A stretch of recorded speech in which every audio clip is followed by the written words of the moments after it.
ನಿಮ್ಮೆಲ್ಲರ ಹೃದಯದಲ್ಲಿ ಅನುಗ್ರಹಪೂರ್ವಕವಾಗಿ ಕುಳಿತಿರ್ತಕ್ಕಂಥ ಸಮಸ್ತ ಗುರು ಪರಂಪರೆಗೆ, ಸಮಸ್ತ ಋಷಿ ಪರಂಪರೆಗೆ ಪ್ರತ್ಯೇಕವಾಗಿ ವಂದನೆಯನ್ನು ಸಲ್ಲಿಸ್ತಾ, ಹರಿಕಥಾಮೃತ ಸಾರೋಕ್ತವಾಗಿ ಅನಂತ ಗುಣ ಪರಿಪೂರ್ಣನ 108 ಗುಣ ಚಿಂತನವನ್ನು ಮಾಡ್ತಾ ಬಂದಿದ್ವಿ. ರುಜುಗಳ ನಾಮಸ್ಮರಣೆಯ ಮೂಲಕ ಭಗವಂತನಿಗೆ ನಮಸ್ಕಾರ ಮಾಡಿದ್ದೀವಿ. ಹೀಗೆ ಮಾಡ್ತಾ ಋಷಿಗಳ ಚಿಂತನೆಯನ್ನು ನಾವು ಮಾಡಿದ್ದೀವಿ. ನಾನು ಇವತ್ತು ಪ್ರಾರಂಭದಲ್ಲೇ ಹೇಳಿದೆ, ಇವತ್ತಿನ ದಿನ ನಾವು ದೀಪೋತ್ಸವವನ್ನು ಮಾಡೋಣ ಅಂತ. ಈ 48 ಜ್ಞಾನಿಗಳ ಶ್ಲೋಕವೇ ನಮಗೆ ಜ್ಞಾನ ದೀಪ ಪ್ರಭಾಭಾತ ಬ್ರಹ್ಮಾಂಡಾಂತರ್ಬಹಿಸ್ಥಿತ ಅಮಂದಾನಂದ ಮಾಂ ವ್ಯಾಸ ಕೃಪಾದೃಷ್ಟ್ಯ ವಿಲೋಕಯ. ಒಂದೊಂದು ದೀಪ ಹಚ್ಚುವಾಗ ದೇವರ ಮುಂದೆ, ಸ್ವಾಮಿ ನಿನ್ನ ಕೃಪಾದೃಷ್ಟಿ ನನಗೆ ಇರಲಿ, ಅಂದರೆ ನಿನ್ನ ಕೃಪಾದೃಷ್ಟಿ ಇದ್ದೇ ಇದೆ, ಆದರೆ ಅದರ ಅರಿವು ನನಗಾಗಲಿ. ದೀಪ ಬಂದರೆ ತಾನೇ ನಮಗೆ ಎಲ್ಲವೂ ಕಾಣೋದು. ಜ್ಞಾನ ದೀಪದಲ್ಲಿ ಭಗವಂತನ ಕರುಣೆ, ಸ್ವಾತಂತ್ರ್ಯ, ಏನು 108 ಗುಣಗಳಿದೆ, ಎಲ್ಲವೂ ನಮಗೆ ಅರಿವಿಗೆ ಬರುತ್ತೆ. ಜ್ಞಾನಿಗಳನ್ನ ದೀಪದಂತೆ ನಾವು ಗುರುಗಳಿಗೆ ಇವತ್ತು ನೋಡಿ, ದೀಪೋತ್ಸವ ಅಂದ್ರೆ ನಾವೇನ್ ಮಾಡ್ತೀವಿ, ಸಾಮಾನ್ಯವಾಗಿ ಎಲ್ಲ ಒಂದೇ ಸೈಜಿನ ದೀಪ ತಗೊಬರ್ತೀವಿ.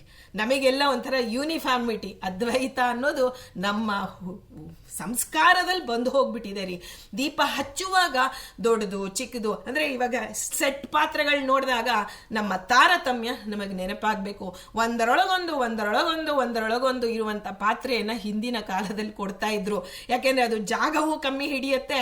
ಒಂದರೊಳಗೊಂದು ಇದೆ, ಒಂದರೊಳಗೊಂದು ಬೆರೆದಿಹು ಇಂದಿರೇಶನ ರೂಪಗಳು. ಭಗವಂತ ಅಂದ್ರೆ ಹಿಂದಿನ ಕಾಲದಲ್ಲಿ ಒಂದು ಪಾತ್ರೆ ಇಟ್ಕೋಬೇಕಾದ್ರೂ ಅದು ನಮ್ಮ ತತ್ವಕ್ಕೆ, ಆ ಪಾತ್ರೆಯಲ್ಲಿ ನಮ್ಮ ತತ್ವಗಳ ಚಿಂತನೆ ಬರುವಂತೆ ಇಟ್ಕೋತಿದ್ರು. ಇವತ್ತು ನಾವು ಹಾಗಲ್ಲ, ಒಂದೇ ಸೈಜಿನ ಪಾತ್ರೆಗಳು ಬೇಕು ನಮಗೆ. ಆ ಒಂದು ದೀಪ ಹಚ್ಚಿದ್ರು ಅಷ್ಟೇ ಒಂದೇ ಸೈಜಿನ ಅಲ್ಲ. ಈ ಜ್ಞಾನಿಗಳ ದೀಪವನ್ನು ಹಚ್ಚಿದೀವಲ್ಲ, ಒಂದು ರೀತಿಯಲ್ಲಿ ಆ ಪ್ರಣತಿ ನಾನು ಹೇಳ್ತಿರೋದು. ದೀಪ ಎಲ್ಲವೂ ಒಂದೇ ರೀ. ನೀನು ಪ್ರಣತಿಯಲ್ಲಿ ನೀನು ಹಚ್ಚುವಂತ ಏನಿದೆಯಲ್ಲ ಅದು ಹೆಚ್ಚಿನ. ಇದು ನಮಗೆ ಈ ವಿದ್ಯುತ್ ದೀಪಗಳಲ್ಲಿ ಇದು ಗೊತ್ತಾಗತ್ತೆ ನೋಡಿ. 0 ಕ್ಯಾಂಡಲ್ ಬಲ್ಬ್ ಇರುತ್ತೆ, 30 ಕ್ಯಾಂಡಲ್ ಇರುತ್ತೆ, 60 ಕ್ಯಾಂಡಲು, ಕೊನೆಗೆ ಸರ್ಚ್ ಲೈಟ್ ಇರುತ್ತೆ. ಹೀಗೆ ಒಂದೊಂದು ಬೆಳಕು ಕೊಡುತ್ತೆ. ಹಾಗೆ ನಾವು ದೇವರ ಮುಂದೆ, ಬಿಂಬರೂಪಿಯ ಮುಂದೆ ಇವತ್ತು ಬೆಳಕನ್ನು ಇಟ್ಟು, ಸ್ವಾಮಿ ನಾವೇನು ಪ್ರಾರ್ಥನೆ ಮಾಡೋಣ ಅಂದ್ರೆ, ಜ್ಞಾನ ದೀಪ ಪ್ರಭಾಭಾತ ಬ್ರಹ್ಮಾಂಡ ಅಂತರ್ಬಹಿಸ್ಥಿತ. ನೀನು ಬ್ರಹ್ಮಾಂಡ ಒಳಗೆ ಹೊರಗೆ ಎಲ್ಲ ಕಡೆಯಲ್ಲಿ ಸರ್ವತ್ರದಲ್ಲಿ ವ್ಯಾಪ್ತನಾಗಿದ್ಯಾ. ಇಂತಹ ನೀನು ಬಿಂಬನಾದ ನೀನು ಏನು ನನಗೆ ಬೇಕು? ಯಾಕೆಂದ್ರೆ ದೊಡ್ಡವರಲ್ಲಿ ನಾವು ಪ್ರತಿನಿತ್ಯ ಬೇಡಬೇಕು. ಬೇಡುವಿಕೆಯಲ್ಲಿ ದಾಸತ್ವ ಹೊರಹೊಮ್ಮತ್ತೆ. ನಮಗೆ ಅಹಂಕಾರ ಇರುತ್ತೆ, ಏನ್ ಬೇಡ ಬಿಡಿ ದೇವರೆಲ್ಲ ಕೊಟ್ಬಿಟ್ಟಿದ್ದಾನ್ರಿ ನನಗೆ. ಆದ್ರೆ ನಮಗೆ ಲೌಕಿಕ ಬೇರೆ, ಅಧ್ಯಾತ್ಮ ಬೇರೆ ಅನ್ನೋದು ಬರೋದೇ ಇಲ್ಲ. ಲೌಕಿಕವಾಗಿ ನಾವು ಎಷ್ಟೇ ಸೆಟ್ಲ್ ಆಗಿರ್ಬೋದು, ಅದರಲ್ಲೂ 100 ಸಮಸ್ಯೆಗಳಿದೆ. ಆದ್ರೆ ಅಧ್ಯಾತ್ಮದಲ್ಲಿ ನಾವಿನ್ನೂ ಕಣ್ಣೇ ಬಿಡದಂತ ಗರ್ಭಸ್ಥ ಶಿಶುವಾಗಿದ್ದೀವಿ. ಈ ಗರ್ಭಸ್ಥ ಶಿಶುವಾಗಿದ್ದಾಗಿನಿಂದ ಪ್ರಾರ್ಥನೆ ಮಾಡಬೇಕು ದೇವರಲ್ಲಿ ಅಂತಾನೆ ಶಾಸ್ತ್ರ ಹೇಳತ್ತೆ. ಆಗ ನಮಗೆ ಅರಿವಿಲ್ಲ ಅಂತ ಹೇಳಿ ಈಗ ಹೊರಗೆ ಬಂದ ಮೇಲೆ ನಾವು ಪ್ರಾರ್ಥನೆಯನ್ನು ಮಾಡ್ತಾ ಇದ್ದೀವಿ. ಅಮಂದಾನಂದ ಮಾಂ ವ್ಯಾಸ ಕೃಪಾದೃಷ್ಟ್ಯ ವಿಲೋಕಯ. ಸ್ವಾಮಿ ನಾನು ಏನು ಕೊಟ್ಟರು ಅದನ್ನ ನಿಮಿತ್ತವಾಗಿಟ್ಕೊಂಡು ಭಗವಂತ ನಮಗೆ ಅನುಗ್ರಹ ಮಾಡ್ತಾನೆ. ನಾವು ದೀಪ ಹಚ್ಚಿದ್ವಿ ದೇವರ ಮುಂದೆ ಅಂದ್ರೆ, ಆ ದೀಪ ನಮಗೆ ಏನು ಹೇಳ್ತಾನೆ, ಅಮಂದಾನಂದ ಮಾಂ ವ್ಯಾಸ. ನಾನು ಮಂದ ಬುದ್ಧಿಯುಳ್ಳವನು ಸ್ವಾಮಿ, ಆದರೆ ವ್ಯಾಸ ವೇದನ್ನ ವಿಭಾಗ ಮಾಡಿದಂತಹ ವೇದವ್ಯಾಸ ದೇವರೇ ಕೃಪಾದೃಷ್ಟಿಯ ವಿಲೋಕಯ. ನನ್ನ ಮೇಲೆ ನಿಮ್ಮ ಕೃಪಾದೃಷ್ಟಿ ಇಡಿ. ನಿಮ್ಮ ಕೂಸು, ನಿಮ್ಮ ಒಂದು ಸೃಷ್ಟಿಯಲ್ಲಿ ಬಂದಂತಹ ಒಂದು ಕೂಸು ಅಂತ ಹೇಳಿ ನನ್ನನ್ನು ಉದ್ಧಾರ ಮಾಡಿ ಅಂತ ಪ್ರಾರ್ಥನೆ ಮಾಡಬೇಕಂತೆ. ಈ ಪ್ರಾರ್ಥನೆಗೆ ನಾವಿವತ್ತು ಪೂರಕವಾಗಿ ಇರುವಂತಹ ಒಬ್ಬ ದೊಡ್ಡ ಋಷಿಯ ಬಗ್ಗೆ ನಾವು ತಿಳಿಯೋಣ.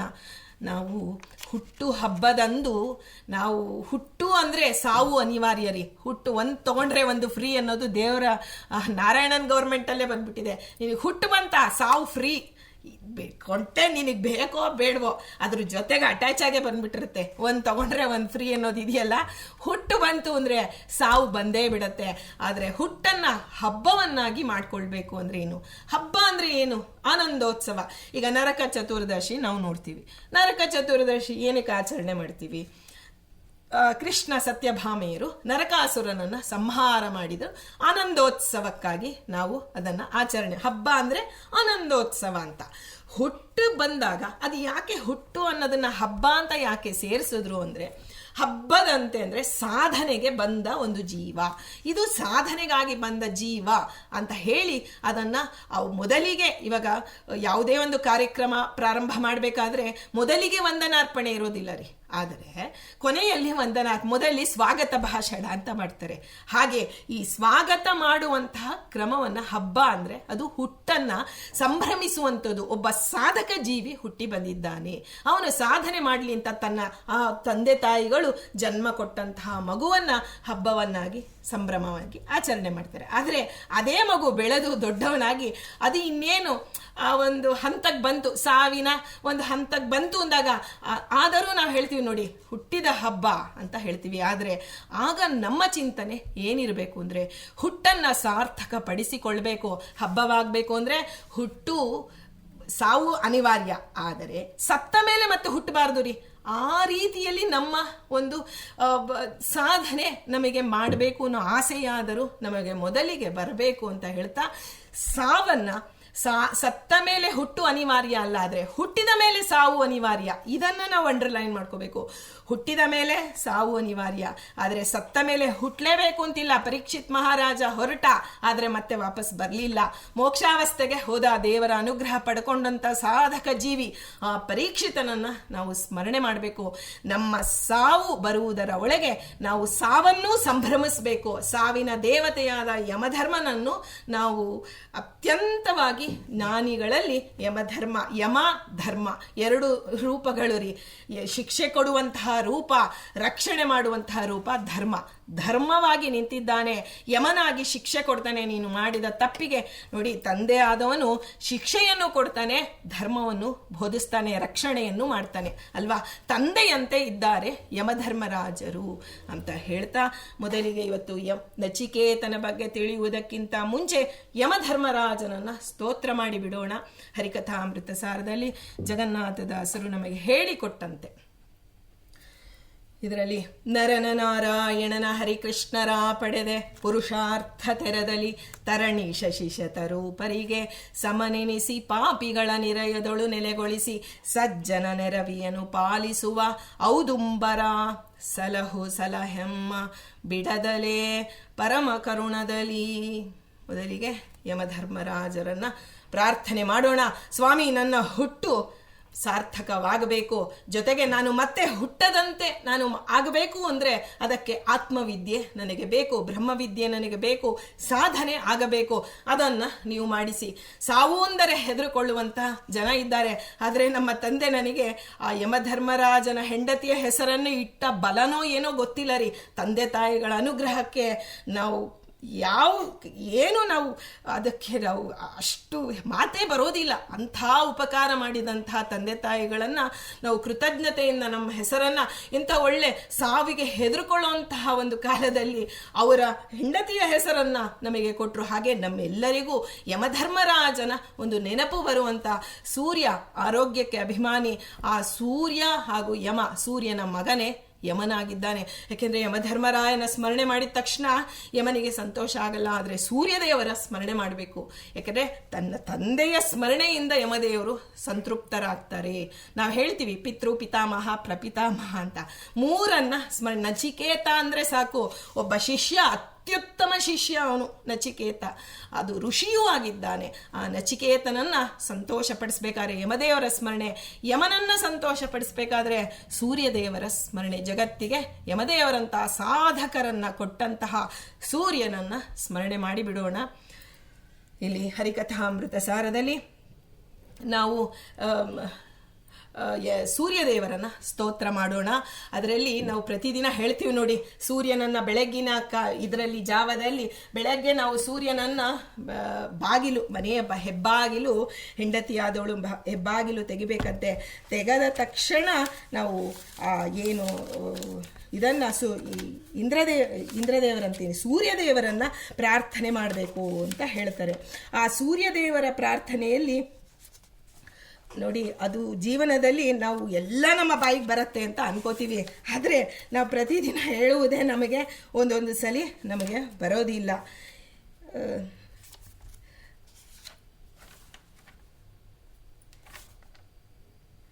ಯಮದೇವರದು ಬಂತು. ಆದರೆ ಸೂರ್ಯದೇವ ಶ್ರೀವನರುಹಾಂಬಕನ ನೇತ್ರಗಳೇವೆ ಮನೆಯೆನಿಸಿ ಸುಜನರಿಗೆ ಕರಾವಲಂಬನವೀವ ತೆರದಿ ಮಯೂಖ ವಿಸ್ತರಿಪ ಆವಿವಸ್ವಾನೆಂದೆನಿಸುವ ವಿಭಾವಸುವ ಹರ್ನಿಶಿಗಳಲ್ಲಿ ಕೊಡಲೀವ ಸುಂದರೆಯೊಳು ವಿಪಶ್ಚಿತರೊಡನೆ ಸುಜ್ಞಾನ. ಇದನ್ನ ಮನೆ ಯಜಮಾನಿ ಬಾಗಿಲು ತೆಗೆಯುವಾಗ, ಮನೆಯ ಹೆಬ್ಬಾಗಿಲು ತೆಗೆಯುವಾಗ ಈ ಸ್ತೋತ್ರವನ್ನ ಹೇಳಿ ಸೂರ್ಯದೇವರನ್ನ ಸ್ತೋತ್ರ ಮಾಡ್ತಾ ಬಾಗಿಲನ್ನು ತೆಗಿಬೇಕಂತೆ. ಈ ಸೂರ್ಯನ ಕಿರಣಗಳೇ ನನ್ನ ಗುರುಗಳ ಮನೆ ಮೇಲೂ ಬೀಳುತ್ತೆ, ನನ್ನ ಮನೆಯಲ್ಲೂ ಇದೇ ಸೂರ್ಯನ ಕಿರಣ, ಸೂರ್ಯ ಒಬ್ಬನೇ, ಅವನ ಕಿರಣಗಳು ಬೀಳ್ತಿದೆ. ನನ್ನ ಗುರುಗಳನ್ನ ನನ್ನ ಮನೆಗೆ ಕರೆದುಕೊಂಡು ಬಾ, ಅಥವಾ ನನ್ನನ್ನ ಗುರುಗಳ ಮನೆಗೆ ಕರೆದುಕೊಂಡು ಹೋಗೋ. ಸಂಧಾತ್ರೇ ನಮಃ ಅಂತ ಸೂರ್ಯನನ್ನ ಪ್ರಾರ್ಥನೆ ಮಾಡ್ತಾ ನಾವು ಬಾಗಿಲು ತೆಗಿಬೇಕು ಅಂತ ಹೇಳ್ತಾರೆ. ಹೀಗೆ ನಚಿಕೇತನ ಬಗ್ಗೆ ತಿಳಿಯುವುದಕ್ಕಿಂತ ಮುಂಚೆ ನಚಿಕೇತ ಯಮದೇವರು, ಸೂರ್ಯದೇವರು, ಹೀಗೆ ಒಂದು ಸಂಪುಟಾಕಾರವಾಗಿ ಸ್ಮರಣೆ ಮಾಡ್ತಾ, ಇದೊಂದು ದುಸ್ಸಾಹಸವೇ ಸರಿ. ನನಗೆ ತುಂಬ ದಿನದಿಂದ ರಾಮು ಕೇಳಿದ್ದು ಇದನ್ನು ನಾನು ನಚಿಕೇತನ ಬಗ್ಗೆ ಕೇಳಬೇಕು ಅಂತ. ಅದು ಇವತ್ತು ಭಗವಂತ ನನಗೆ ಒಂದು ಶಕ್ತಿ ಕೊಡಲಿ. ಇದನ್ನು ನಿರೂಪಣೆ ಮಾಡೋದಕ್ಕೆ ನಾನೇನು ತಿಳ್ಕೊಂಡಿರ್ಬೋದು, ಆದರೆ ಅದನ್ನು ಹೇಳುವುದಕ್ಕೆ ಒಳಗೆ ನಿಂತ ತಿಳಿಸಿದವನು ಅವನೇ, ಹೇಳಿಸುವವನು ಅವನೇ ಅಂತ ಶರಣಾಗತಿಯನ್ನು ಹೊಂದುತ್ತಾ ಪ್ರಾರಂಭ ಮಾಡೋಣ. ನಾವೆಲ್ಲರೂ ಮೊದಲಿಗೆ ಭಾರತೀಯರು ಅಂತ ನಾವು ಹೆಮ್ಮೆಯಿಂದ ಹೇಳ್ಕೋಬೇಕು ರೀ. ಭಾರತ ನಮ್ಮ ದೇಶ, ನಾವು ಹುಟ್ಟಿ ಬೆಳೆದಂತಹ ನಮ್ಮ ಹಿಂದಿನವರು ಶ್ರೀಮದಾಚಾರ್ಯರಿಂದ ಪ್ರಾರಂಭ ಮಾಡಿ ವಾಯುದೇವರು ಎಲ್ಲರೂ ನಮಗೆ ಇಲ್ಲಿ ಭಾರತದಲ್ಲಿ ನೆನೆಸಿದರು. ಭಾರತ ಅಂದರೆ ಮೊದಲಿಗೆ ಏನು ಅಂತ ತಿಳಿಯೋಣ. ಭಾ ಅಂದರೆ ಜ್ಞಾನ. ಮಧ್ವಾಚಾರ್ಯರು ಭಾ ಭಾ ಭಾ ಭಾ ಅಂತ ಹೇಳ್ತಾ ಒಂದು ಗ್ರಂಥವನ್ನೇ ರಚನೆ ಮಾಡಿಬಿಟ್ಟಿದ್ದಾರೆ. ಸರೋಮೂಲದಲ್ಲಿ ನಾವು ಕೇಳ್ತೀವಿ ಭಾ ಅಂದರೆ ಜ್ಞಾನ ಅಂತ ಅರ್ಥ. ಜ್ಞಾನ. ರತಿ ಅಂದರೆ ಗಾಢವಾದಂತಹ ಪ್ರೀತಿ. ಜ್ಞಾನದಲ್ಲಿ ಗಾಢವಾದಂತಹ ಪ್ರೀತಿಯನ್ನು ಹೊಂದಿರತಕ್ಕಂತಹ ಸಜ್ಜನರು ವಾಸಿಸುವಂತಹ ದೇಶ ಭಾರತ ಅಂತ ಕರೆಯುತ್ತೆ. ಅಂದರೆ ಜ್ಞಾನವನ್ನು ಅತ್ಯಂತವಾಗಿ ಪ್ರೀತಿಸುವಂತಹ ದೇಶದಲ್ಲಿ ನಾವು ಹುಟ್ಟಿದೀವಿ ಅಂದಮೇಲೆ ನಾವು ಜ್ಞಾನ ಸಂಪಾದನೆಗೆ ತೊಡಗಬೇಕು. ಅದು ನಮ್ಮ ಆದ್ಯ ಕರ್ತವ್ಯ ಅಂತ ಹೇಳ್ತಾರೆ. ಈ ಜ್ಞಾನವನ್ನು ಪಡಿಬೇಕು ನಿಜ, ಆದರೆ ನೋಡಿ, ವಿಜ್ಞಾನ ಅನ್ನೋದು ಒಂದು ಜ್ಞಾನ ಅಲ್ವಾ, ತಿಳುವಳಿಕೆ ಅಂತ ಅರ್ಥ. ವಿಜ್ಞಾನ, ಕಲೆ, ಭೂಗೋಳ, ಇತಿಹಾಸ, ಸಾಹಿತ್ಯ ಎಲ್ಲವೂ ಜ್ಞಾನವೇ. ಆದರೆ ಆ ಎಲ್ಲವನ್ನ ನಾವು ಏನಕ್ಕಾಗಿ ಕಲಿತೀವಿ? ನಮ್ಮ ಜೀವನದಲ್ಲಿ ನಮಗೆ ಬರ್ತಕ್ಕಂಥ ನಮ್ಮ ಜೀವನವನ್ನು ನಿರ್ವಹಣೆ ಮಾಡೋದಕ್ಕಾಗಿ ನಮಗೆ ಆ ಒಂದು ತಿಳುವಳಿಕೆ, ಆ ಜ್ಞಾನ ಬೇಕು. ಕಷ್ಟವನ್ನು ಕಳೆದುಕೊಳ್ಬೇಕು ಅಂದರೆ ನಮಗೆ ಧನದ ಅವಶ್ಯಕತೆ ಇದೆ. ಧನ ಸಂಪಾದನೆಗೆ, ವೃತ್ತಿಗಾಗಿ ಆ ಒಂದು ಇದನ್ನು ಕಲಿತೀವಿ. ಆದರೆ ಇದಕ್ಕಿಂತ ವಿಭಿನ್ನವಾಗಿ ಭಾರತೀಯರು ಯೋಚನೆ ನೋಡಿ. ಭಾರತೀಯರು ಅಂತಂದಮೇಲೆ ನಾವು ಎಲ್ಲರೂ ಬಂದಂತೆ, ಎಲ್ಲರೂ ಭಾರತದಲ್ಲಿ ಇರುವ ಎಲ್ಲರೂ ಜ್ಞಾನ ಪಿಪಾಸುಗಳು. ಆ ಜ್ಞಾನದ ಪಿಪಾಸುತ್ವ ಇದ್ದರೆ ಮಾತ್ರ ಭಗವಂತ ಸಾಧನ ಭೂಮಿಯಲ್ಲಿ ನಮಗೆ ಜನ್ಮ ಕೊಡ್ತಾನೆ ಅಂತ ಶಾಸ್ತ್ರ ಹೇಳುತ್ತೆ. ಭೋಗ ಭೂಮಿಯಲ್ಲೂ ಹುಟ್ಟಿದಾರಲ್ಲ ರೀ, ಇಲ್ಲಿಂತ ಕಡೆ ಹುಟ್ಟಿ ಭೋಗ ಭೂಮಿಯಲ್ಲಿ ಹೋಗಿದ್ದೀವಿ ಅಂದರೆ ಅದು ನಾವಿನ್ನೂ ಜ್ಞಾನಕ್ಕೆ ಅರ್ಹತೆ ಪಡೆದಿಲ್ಲ ಅಂತಲೇ ಅರ್ಥ. ಹೀಗೆ ನಾನು ಎಲ್ಲ ಬೇರೆ ಜ್ಞಾನಗಳ ಸಂಪಾದನೆಗೆ ನನಗೆ ಮನಸ್ಸಿದೆ, ಆದರೆ ನಾನು ಈ ಎಲ್ಲ ಜ್ಞಾನವನ್ನು ತಿಳ್ಕೋಬೇಕು ಅಂತ ನಾನು ಇದೀನಲ್ಲ, ನಾನು ಯಾರು ಅನ್ನೋದನ್ನ ಮೊದಲಿಗೆ ಯಾರು ಮಾತಾಡೋದು ಅಂತ ಫೋನಲ್ಲಿ ಕೇಳ್ತಾರೆ ನೋಡಿ. ಅವಾಗ ನನಗನ್ಸತ್ತೆ, ಹೌದು ನಾನು ಯಾರು ಉತ್ತರ ಕೊಡೋದಕ್ಕೆ ನಮಗೆ ಬರಲ್ಲ ರೀ. ನಚಿಕೇತ ನೆನಪಾಗಬೇಕು ಯಾರು ಮಾತಾಡೋದಲ್ಲಿ ಅಂದರೆ ನಾನು ಯಾರು, ಹೌದು ನಾನು ಇಂಥ ಹೆಸರು ಅಂತ ಹೇಳ್ತೀವಿ. ಹೆಸರಿನಿಂದ ಗುರುತಿಸ್ಕೊಳ್ಳೋ ಅಂತ ಹೀನತೆ ಅಷ್ಟೇ ನಮ್ಮದು. ಕೇವಲ ಹೆಸರಿನಿಂದ ಗುರುತಿಸ್ಕೋತಾ ಇದ್ದೀವಿ, ಆದರೆ ನಾವು ಹೆಸರು ಮಾಡಿಲ್ಲ ರೀ. ನಮ್ಮನ್ನು ಇನ್ನೊಬ್ಬರು ಗುರುತಿಸುವಂತೆ ನಾವು ಇನ್ನೂ ಸಾಧನೆ ಮಾಡಿಲ್ಲ. ನಮ್ಮ ತಂದೆ ತಾಯಿ ಇಟ್ಟ ಹೆಸರಿನಿಂದ ನಾವು ಗುರುತಿಸ್ಕೊಳ್ತಾ ಇದ್ದೀವಿ. ಹೀಗೆ ನಾನು ಈ ಜ್ಞಾನವನ್ನು ತಿಳ್ಕೋಬೇಕು ಅಂತಿರೋ ನಾನು ಯಾರು? ನಾನು ಅನ್ನೋನು ಬರೀ ದೇಹನ, ಈ ದೇಹನ ನಾನು ಅನ್ನೋ ಪ್ರಶ್ನೆ ನಮಗೆ ಬರಬೇಕು. ಇದಕ್ಕೊಂದು ಸಂದರ್ಭ ಯಾವುದು ಅಂದರೆ, ಬೆಳಗ್ಗೆದ್ದು ನಾವು ಕನ್ನಡಿ ನೋಡ್ತೀವಿ ನೋಡಿ, ಆಗ ಈ ಪ್ರಶ್ನೆಗಳೆಲ್ಲ ನಮಗೆ ಬರಬೇಕು. ಈ ಏನು ನೋಡ್ತಾ ಇದ್ದೀವಿ, ಹಿರಿ ಇಕ್ತಾ ಇರ್ತೀವಿ ಕನ್ನಡಿ ನೋಡ್ಕೊಂತ. ಬೆಳಗ್ಗೆ ಅಂತಲ್ಲ, ಯಾವ ಕಾಲಕ್ಕೆ ಬೇಕಾದ್ರೂ ಕನ್ನಡಿ ಸಿಕ್ಕ ಕಡೆಗೆ ನಾವು ಮುಖ ನೋಡಿಕೊಂಡು ಅದನ್ನು ಸರಿ ಮಾಡ್ಕೊಂಡು ಎಲ್ಲ ಮಾಡ್ತಿರ್ತೀವಿ. ಆಗ ನನ್ನ ಮನದಾಳದಲ್ಲಿ ಇದು ಬರಬೇಕು, ನಾನು ಯಾರು? ಈ ದೇಹ ನಾನಾ, ಅಥವಾ ಅದರೊಳಗಿರೋ ಪ್ರಾಣ ನಾನಾ, ಅಥವಾ ನಾನು ಈ ಒಂದು ತಿಳಿಬೇಕು ಅಂತ ಆಸೆ ಪಡ್ತಿದೆಯಲ್ಲ ನನ್ನ ಮನಸ್ಸು, ಅದೇ ಮನಸ್ಸು ನಾನು ತಿಳುವುದರಲ್ಲಿ ಇದು ಶ್ರೇಷ್ಠ ಇದು ಕನಿಷ್ಠ ಅಂತ ಏನು ಬುದ್ಧಿ ನಿರ್ಣಯ ಮಾಡ್ತಿದ್ದಿಲ್ಲ, ಬುದ್ಧಿ ಅನ್ನೋದು ಅಂತ ಪ್ರಶ್ನೆ ಬರ್ಬೇಕಂತೆ. ಈ ದೇಹ ಮನಸ್ಸು ಬುದ್ಧಿ ಎಲ್ಲವನ್ನ ಬೆಳಗ್ತಿರ್ತಕ್ಕಂಥ, ವಾಸ ಮಾಡ್ತಿರ್ತಕ್ಕಂಥ, ಎಲ್ಲವನ್ನ ಪ್ರಚೋದನೆ ಮಾಡ್ತಿರ್ತಕ್ಕಂಥ ಇನ್ನು ಯಾವುದಾದ್ರೂ ಒಂದು ಶಕ್ತಿ ಇದೆಯಾ? ಅದು ಅಂದರೆ ಅದ್ವೈತ ಬಂದ್ಬಿಡ್ತು, ನಾನೇ ದೇವರು ಅನ್ನೋದು. ಹೀಗೆ ಜಿಜ್ಞಾಸು ಮಾಡ್ತಾ ಮಾಡ್ತಾ ಒಬ್ಬೊಬ್ಬರು ಒಂದೊಂದು ಕಂಡು ಹಿಡ್ಕೊಂಡ್ರು. ಅದು ಹೀಗೆಲ್ಲ 21 ಮತಗಳಿಗೆ ಕಾರಣ ಆಯಿತು ಅಂತ ನಾವು ತಿಳಿಬೇಕು. ಹಾಗಾಗಿ ನಾವು ಆತ್ಮಜ್ಞಾನ ಅಂದರೆ ಏನು, ನಾನು ಯಾರು, ದೇವ ಯಾರು, ನನಗೂ ಅವನಿಗೂ ಇರುವಂತಹ ತಾರತಮ್ಯ ಏನು ಅನ್ನೋದು ಆತ್ಮಜ್ಞಾನ ಬೋಧಿಸತ್ತೆ. ಅದನ್ನು ಬ್ರಹ್ಮಜ್ಞಾನ ಅಂತಲೂ ಕರೀತಾರೆ. ಇಂತಹ ಬ್ರಹ್ಮಜ್ಞಾನ ಸಂಪಾದನೆಗಾಗಿ ನಮಗೆ ಭಗವಂತ ಜನ್ಮ ಕೊಟ್ಟಿದ್ದಾನೆ. ಅದರಲ್ಲಿ ಅದು ಸ್ತ್ರೀಯರು, ಪುರುಷರು, ಬಾಲಕರು, ಮುದುಕರು, ಇದು ಯಾವ ವಿಭಾಗ ಇಲ್ಲ ರೀ. ಜ್ಞಾನ ಸಂಪಾದನೆಗೆ ಎಲ್ಲರೂ ಸಮಾನರೇ. ಆದರೆ ಜ್ಞಾನವನ್ನ ಈಗ ನೋಡಿ, ಆಹಾರದಕ್ಕೆ ಬರೋಣ. ನಾವೆಲ್ಲರೂ ನಮಗೆಲ್ಲರಿಗೂ ಹಸುವಿದೆ. ಹುಟ್ಟಿದ ಮಗುವಿನಿಂದ ಪ್ರಾರಂಭ ಮಾಡಿ ಇನ್ನೇನು ಸಾಯುವಂತಹ ಮನುಷ್ಯ 99 ವರ್ಷ ಆಗಿದೆ, ಅವನಿಗೂ ಹಸುವಿದೆ, ಹುಟ್ಟಿದ ಮಗುವಿಗೂ ಹಸುವಿದೆ, ಎಲ್ಲರಿಗೂ ಹಸುವಿದೆ. ಆದರೆ ಆಹಾರಗಳು ಮಾತ್ರ ಬೇರೆ ಬೇರೆ. ಹುಟ್ಟಿದ ಮಗು ತಾಯಿಯ ಹಾಲನ್ನು ಕುಡಿಯುತ್ತೆ, ಸ್ವಲ್ಪ ದೊಡ್ಡ ಮಗು ಗಂಜಿಯನ್ನು ಕುಡಿಯುತ್ತೆ, ಇನ್ನೊಂದು ಸ್ವಲ್ಪ ದೊಡ್ಡ ಮಗು ಇನ್ನೊಂದು ಆಹಾರ ಗಟ್ಟಿ ಪದಾರ್ಥ ತಿನ್ನುತ್ತೆ, ಇನ್ನೊಂದು ವಯಸ್ಸಾದಂತಹ ಒಂದು ಮುದುಕ ಒಂದು ಹಾಲು ನೀರು ಅಷ್ಟೇ ಆಹಾರ ಅವನಿಗೆ. ಈ ರೀತಿ ಆಹಾರದಲ್ಲಿ ಡಿಫ್ರೆನ್ಸು. ಒಂದು ಪುರುಷರಿಗೆ ವೇದ ಇದೆ, ನಮಗೆ ಇತಿಹಾಸ ಪುರಾಣಗಳಿದೆ. ನಮಗೂ ಆಹಾರಗಳು ಬೇರೆ ಅಷ್ಟೇ ಹೊರತು ಹಸಿವು ಅನ್ನೋದು ಎಲ್ಲರಿಗೂ ಕಾಮನ್. ಹೇಗೋ ಹಾಗೆ ಬ್ರಹ್ಮಜ್ಞಾನದ ಹಂಬಲ ನಮಗೆ ಬರಬೇಕು. ಹಿಂದೆ ಎಲ್ಲ ರಾಜ ಚಕ್ರವರ್ತಿಗಳು ಪಂಡಿತರು ಎಲ್ಲರೂ ಎಲ್ಲವನ್ನ ತ್ಯಾಗ ಮಾಡಿ ಆ ಬ್ರಹ್ಮಜ್ಞಾನವನ್ನು ಸಂಪಾದನೆ ಮಾಡೋಕ್ಕೆ ಹೊರಟರು. ಅದರಲ್ಲಿ ಈ ನಮ್ಮ ಇವತ್ತಿನ ಕಥಾನಾಯಕ ನಚಿಕೇತನು ಒಂದು ಸಣ್ಣ ವಯಸ್ಸಿನ ನಮಗೆ ಪ್ರಹ್ಲಾದರಾಜರು, ಧ್ರುವರಾಜರು ನೆನಪಾಗ್ತಾರೆ ರೀ, ಸಣ್ಣ ವಯಸ್ಸಿನ ಸಾಧಕರಲ್ಲಿ. ಆದರೆ ನಚಿಕೇತ ಮೊದಲಿಗೆ ನಮಗೆ ನೆನಪಾಗಬೇಕು. ಯಾಕೆಂದ್ರೆ ನಾನು ಯಾರು ಅನ್ನುವ ಪ್ರಶ್ನೆಗೆ ಅವರೆಲ್ಲ ಜ್ಞಾನಿಗಳು. ಅವರು ಆ ಒಂದು ಭಗವಂತನ ವಾಯುದೇವರ ವಿಶೇಷ ಅನುಗ್ರಹ ಪಡೆದು ಸಾಧನೆ ಮಾಡಿದವರು. ನಚಿಕೇತನೂ ಅಷ್ಟೇ. ಆದರೆ ನಚಿಕೇತ ಇಡೀ ಜಗತ್ತಿಗೆ ತಾನು ಏನು ಅನ್ನೋದನ್ನ ಯಮಧರ್ಮರಾಜನಿಂದ ತತ್ವಜ್ಞಾನ ಪಡೆದು ಅದನ್ನು ಭೂಲೋಕದಲ್ಲಿ ಪ್ರಚುರಪಡಿಸಿದಂಥ ಮಹಾನ್ ಸಾಧಕ ನಚಿಕೇತ ಆಗಿದ್ದಾನೆ.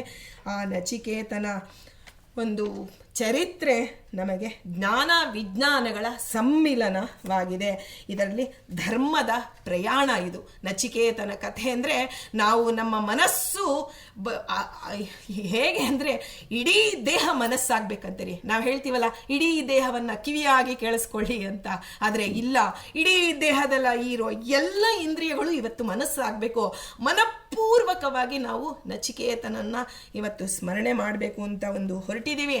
ಎಲ್ಲ ತತ್ವಾಭಿಮಾನಿಗಳನ್ನ ಸ್ಮರಣೆ ಮಾಡೋಣ. ಸ್ವಾಮಿ, ನನಗೆ ಈ ಒಂದು ನಚಿಕೇತನ ಒಂದು ಚರಿತ್ರೆ ನನ್ನ ಮನಸ್ಸಿನ ಒಂದೊಂದು ಇಂದ್ರಿಯಗಳಲ್ಲಿ ಆಳಕ್ಕೆ ಇಳಿಯಲಿ ಅಂತ ಪ್ರಾರ್ಥನೆ ಮಾಡಿ ಪ್ರಾರಂಭ ಮಾಡೋಣ. ಈ ವೇದಗಳನ್ನು ಅಧ್ಯಯನ ಮಾಡೋದಕ್ಕಾಗಿ ಋಗ್ವೇದ, ಯಜುರ್ವೇದ, ಸಾಮವೇದ, ಅಥರ್ವಣ ವೇದ ಅಂತ ವಿಭಾಗ ಮಾಡಿದ್ದಾರೆ ವೇದವ್ಯಾಸರು. ಇದಲ್ಲದೆ ವೇದವನ್ನು ಸಂಹಿತಾ, ಬ್ರಾಹ್ಮಣ, ಅರಣ್ಯಕ ಮತ್ತು ಉಪನಿಷತ್ ಅಂತಲೂ ವಿಭಾಗ ಮಾಡಿಕೊಟ್ಟಿದ್ದಾರೆ. ಇದರಲ್ಲಿ ದೇವ, ಜೀವ, ಜಗತ್ತು ಮುಂತಾದರ ಬಗ್ಗೆ ಆಳವಾದ ರಹಸ್ಯವನ್ನು ಹೇಳೋದಕ್ಕೆ ಆ ವಿಭಾಗಕ್ಕೆ ಉಪನಿಷತ್ತು ಅಂತ ಕರೀತಾರೆ. ಆ ಉಪನಿಷತ್ತು 10 ಉಪನಿಷತ್ತುಗಳು ಇದೆ. ಅದರಲ್ಲಿ 10 ಉಪನಿಷತ್ತುಗಳು ಈಶಾ, ಕೇನ, ಕಠ, ಪ್ರಶ್ನ, ಮಂಡೂಕ, ಮಾಂಡೂಕ್ಯ, ತೈತರೀಯ, ಐತರೇಯ, ಛಾಂದೋಗ್ಯ ಮತ್ತು ಬೃಹದಾರಣ್ಯಕ. ಈ ಉಪನಿಷತ್ತುಗಳ ಹೆಸರನ್ನು ಹೇಳಿ ನಮ್ಮ ಮಕ್ಕಳಿಗೆ ಒಂದೊಂದು ತುತ್ತು ತಿನ್ನಿಸ್ಬೇಕಂತೇರಿ. ಒಂದೇ ಒಂದು ತುತ್ತು ತಿನ್ಬಿಡು, ಒಂದೇ ಒಂದು ತುತ್ತು ತಿನ್ನು ಅಂತ ನಾವು ಆಹಾರ ಹೇಳ್ತೀವಿ. ಹಾಗೆ ಒಂದೊಂದು ನಮಗೆ ಎಂಥ ಗುರು ಹಿರಿಯರ ಭಾಗ್ಯನೋ ಏನೋ ಗೊತ್ತಿಲ್ಲ. ಮಕ್ಕಳನ್ನು ಊಟ ಮಾಡಿಸುವಾಗ ಅಲ್ಲಿ ಬ್ರಹ್ಮ ಬ್ರಹ್ಮಸೂತ್ರ ಭಾಷ್ಯ, ಅಣುಭಾಷ್ಯ, ಪ್ರಮಾಣ ಲಕ್ಷಣ, ಕಥಾಲಕ್ಷಣ, ಉಪಾಧಿಕರಣರ ಅಂತ ಹೇಳ್ತಾ ಒಂದೊಂದು ತುತ್ತು ತುರ್ಕಿ ನೀರು ಕುಡಿಸ್ತಿದೆ. ಆದರೆ ನನಗೆ ಗೊತ್ತಿಲ್ಲ ಅದು. ಆದರೆ ಗುರುಗಳು ಹೇಳಿಕೊಟ್ಟಿದ್ದಕ್ಕೆ ಆ ತುತ್ತು ತಿನ್ನುವಾಗ ಅಂತಹ ಒಳ್ಳೆಯ ಉಪನಿಷತ್ಗಳ ಹೆಸರನ್ನು ಹೇಳಿ ನಮ್ಮ ಮಕ್ಕಳಿಗೆ ಆಹಾರ ಕೊಡಬೇಕು. ನಾವು ನಮ್ಮ ಮಕ್ಕಳಿಗೆ ಅಷ್ಟೇ ಅಲ್ಲ, ನಮ್ಮ ಆಹಾರವು ಈ ರೀತಿ 10 ಉಪನಿಷತ್ತುಗಳು ಆ ಹೆಸರನ್ನಾದರೂ, ಅದರೊಳಗೆ ಏನು ಬಂದಿದೆ ಗೊತ್ತಿಲ್ಲ, ಅದರ ಹೆಸರನ್ನಾದರೂ ತಿಳಿದುಕೊಳ್ಳುವಂಥ ಒಂದು ಅಧಿಕಾರ ಎಲ್ಲರಿಗೂ ಇದ್ದೇ ಇದೆ. ಹೀಗೆ 10 ಉಪನಿಷತ್ತುಗಳಲ್ಲಿ ನಮಗೆ ಇವತ್ತು ಕಠೋಪನಿಷತ್ತಿನಲ್ಲಿ ಬರ್ತಕ್ಕಂಥ ಆ ಒಂದು ಮೇಧಾವಿ ಧೀರನಾದಂಥ ನಚಿಕೇತನ ಬಗ್ಗೆ ನಾವಿವತ್ತು ಅವನ ಜೀವನ ಚರಿತ್ರೆಯನ್ನು ತಿಳಿಯೋದಕ್ಕೆ ಅಂತ ಹೊರಟಿದ್ದೀವಿ. ಮಹಾಭಾರತ, ಎಲ್ಲ ಭಾಗವತ, ಎಲ್ಲದರಲ್ಲೂ ಬರ್ತಕ್ಕಂಥದ್ದು ನಚಿಕೇತನ ಕಥೆಯಾಗಿದೆ. ಅದು ಕಠೋಪನಿಷತ್ತಿನಲ್ಲಿ ಇರೋದು ನಚಿಕೇತನ ಒಂದು ಅವನ ಹೇಗೆ ಸಾಧನೆ ಮಾಡಿಕೊಂಡ, ಅವನನ್ನ ಜಗತ್ತಿಗೆ ಪರಿಚಯ ಮಾಡಿಸಿಕೊಟ್ಟಿದ್ದು ಕಠೋಪನಿಷತ್ತು. ಯಮದೇವರು ಜಗತ್ತಿಗೆ ಪರಿಚಯ ಮಾಡಿಸಿಕೊಡ್ತಾರೆ ನಚಿಕೇತ ಅಂದ್ರೆ ಯಾರು ಅಂತ. ಯಾರ್ಯಾರೋ ನಮ್ಮನ್ನು ಪರಿಚಯ ಮಾಡಿಕೊಡೋದಲ್ಲ. ನಾವು ಹೇಳ್ತೀವಿ ನೀವ್ಯಾರೋ ನಾವ್ಯಾರೋ ಅಂತ ಗೊತ್ತಿಲ್ಲ, ದೇವರು ಕೂಡಿಸಿದಾನೆ ನಮ್ಮನ್ನೆಲ್ಲ ಅಂತ. ಆದರೆ ನಮ್ಮ ಪರಿಚಯ ಹೆಸರಿನಿಂದ ಆಗಬಾರ್ದು, ನಮ್ಮ ಕೃತಿಯಿಂದ ಆಗಬೇಕು. ಅಂತಹ ಕೃತಿಯ ಮೂಲಕ ಯಮಧರ್ಮರಾಜರು ಜಗತ್ತಿಗೆ ಪರಿಚಯ ಕೊಟ್ಟಿದ್ದಂತಹ ಜ್ಞಾನಿ ಬಾಲಕ ನಚಿಕೇತ ಆಗಿದ್ದಾನೆ. ಇಂತಹ ಒಂದು ತಂದೆ ಎಂತವನು, ಆರುಣಿಯ ಮಗ ನಚಿಕೇತ. ಅಂತಹ ಒಂದು ಅವನ ತಂದೆ ಎಲ್ಲರೂ ಜ್ಞಾನಿಗಳೇ, ಆದರೆ ಕರ್ಮಾನುಸಾರಿಣಿ ಬುದ್ಧಿ ಅಂತ ಒಂದಿರತ್ತೆ ರೀ.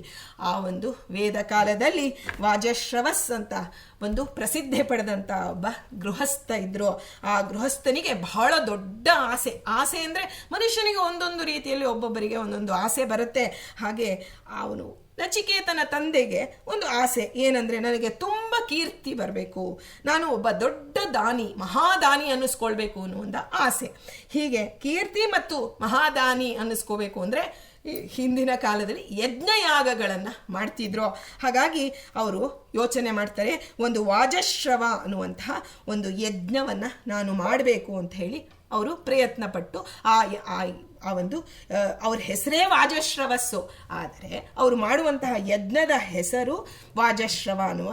ಇದಕ್ಕೆ ದಕ್ಷಿಣೆ ಬೇಕು, ದಾನ ಧರ್ಮ, ಊಟ ಉಪಚಾರ ಏನು ಮಾಡಿದ್ರು ಅದಕ್ಕೆ ಎಲ್ಲ ರೀತಿಯಲ್ಲಿ ಸಂಪತ್ತು ಬೇಕಲ್ವಾ. ಹೀಗೆ ಆ ಸಂಪತ್ತನ್ನು ಸಂಗ್ರಹ ಮಾಡಿ ಆ ನಂತರ ಆ ಒಂದು ಯಾಗವನ್ನು ಪ್ರಾರಂಭ ಮಾಡ್ತಾ ಇದ್ದಾನೆ. ಆಗ ಬಾಲಕ ನಚಿಕೇತ ಅವರ ಮಗ ತನ್ನ ಕಣ್ಣೆದುರಿನಲ್ಲಿ ಆ ಯಜ್ಞಕ್ಕೆ ಬೇಕಾದಂತಹ ಮೊದಲಿಗೆ ತುಂಬ ರೀತಿಯಲ್ಲಿ ಸಿದ್ಧತೆಗಳು ಬೇಕು. ಒಂದು ಯಜ್ಞ ಮಾಡಬೇಕಾದ್ರೆ ಆ ಎಲ್ಲ ಸಿದ್ಧತೆಗಳನ್ನು ತಂದೆ ಮಾಡೋದನ್ನು ಅವನು ನೋಡ್ತಾ ಇದ್ದಾನೆ. ನಚಿಕೇತ ಎಲ್ಲವನ್ನ ನೋಡ್ತಾ ಇದ್ದಾನೆ. ಆ ಒಂದು ಗೋವುಗಳನ್ನು ಸಂಗ್ರಹ ಮಾಡ್ತಾ ಇದ್ರು ಅವರ ತಂದೆಗಳು. ಯಾತಕ್ಕೆ? ಗೋದಾನ ಅತ್ಯಂತವಾದಂತಹ ಶ್ರೇಷ್ಠವಾದಂತಹ ದಾನವಾಗಿದೆ. ಹೇಗೆ ಗೋದಾನ ಶ್ರೇಷ್ಠ ಅಂದರೆ, ಗೋ ಅನ್ನೋದು ಭಾರತದ ಆತ್ಮವಿದ್ದಂತೆ. ಅಂದರೆ ಕಾಮಧೇನು ಗೋವಿದೆಯಲ್ಲ, ಅದು ಯಜ್ಞದಿಂದ ಎಲ್ಲವೂ, ಕೃಷ್ಣ ಗೀತೆಯಲ್ಲಿ ಹೇಳ್ತಾನೆ, ನಮಗೆ ಏನೇನು ಸಿಗಬೇಕೋ ಅದೆಲ್ಲವೂ ಯಜ್ಞದಿಂದ ಸಿಗತ್ತೆ. ಆ ಗೋಪಾಲಕ ಯಾರು? ಕೃಷ್ಣ ಅಲ್ವಾ. ಗೋವು ಅಂದರೆ ಭಗವಂತನಿಗೆ ಬಹಳ ಪ್ರಿಯ.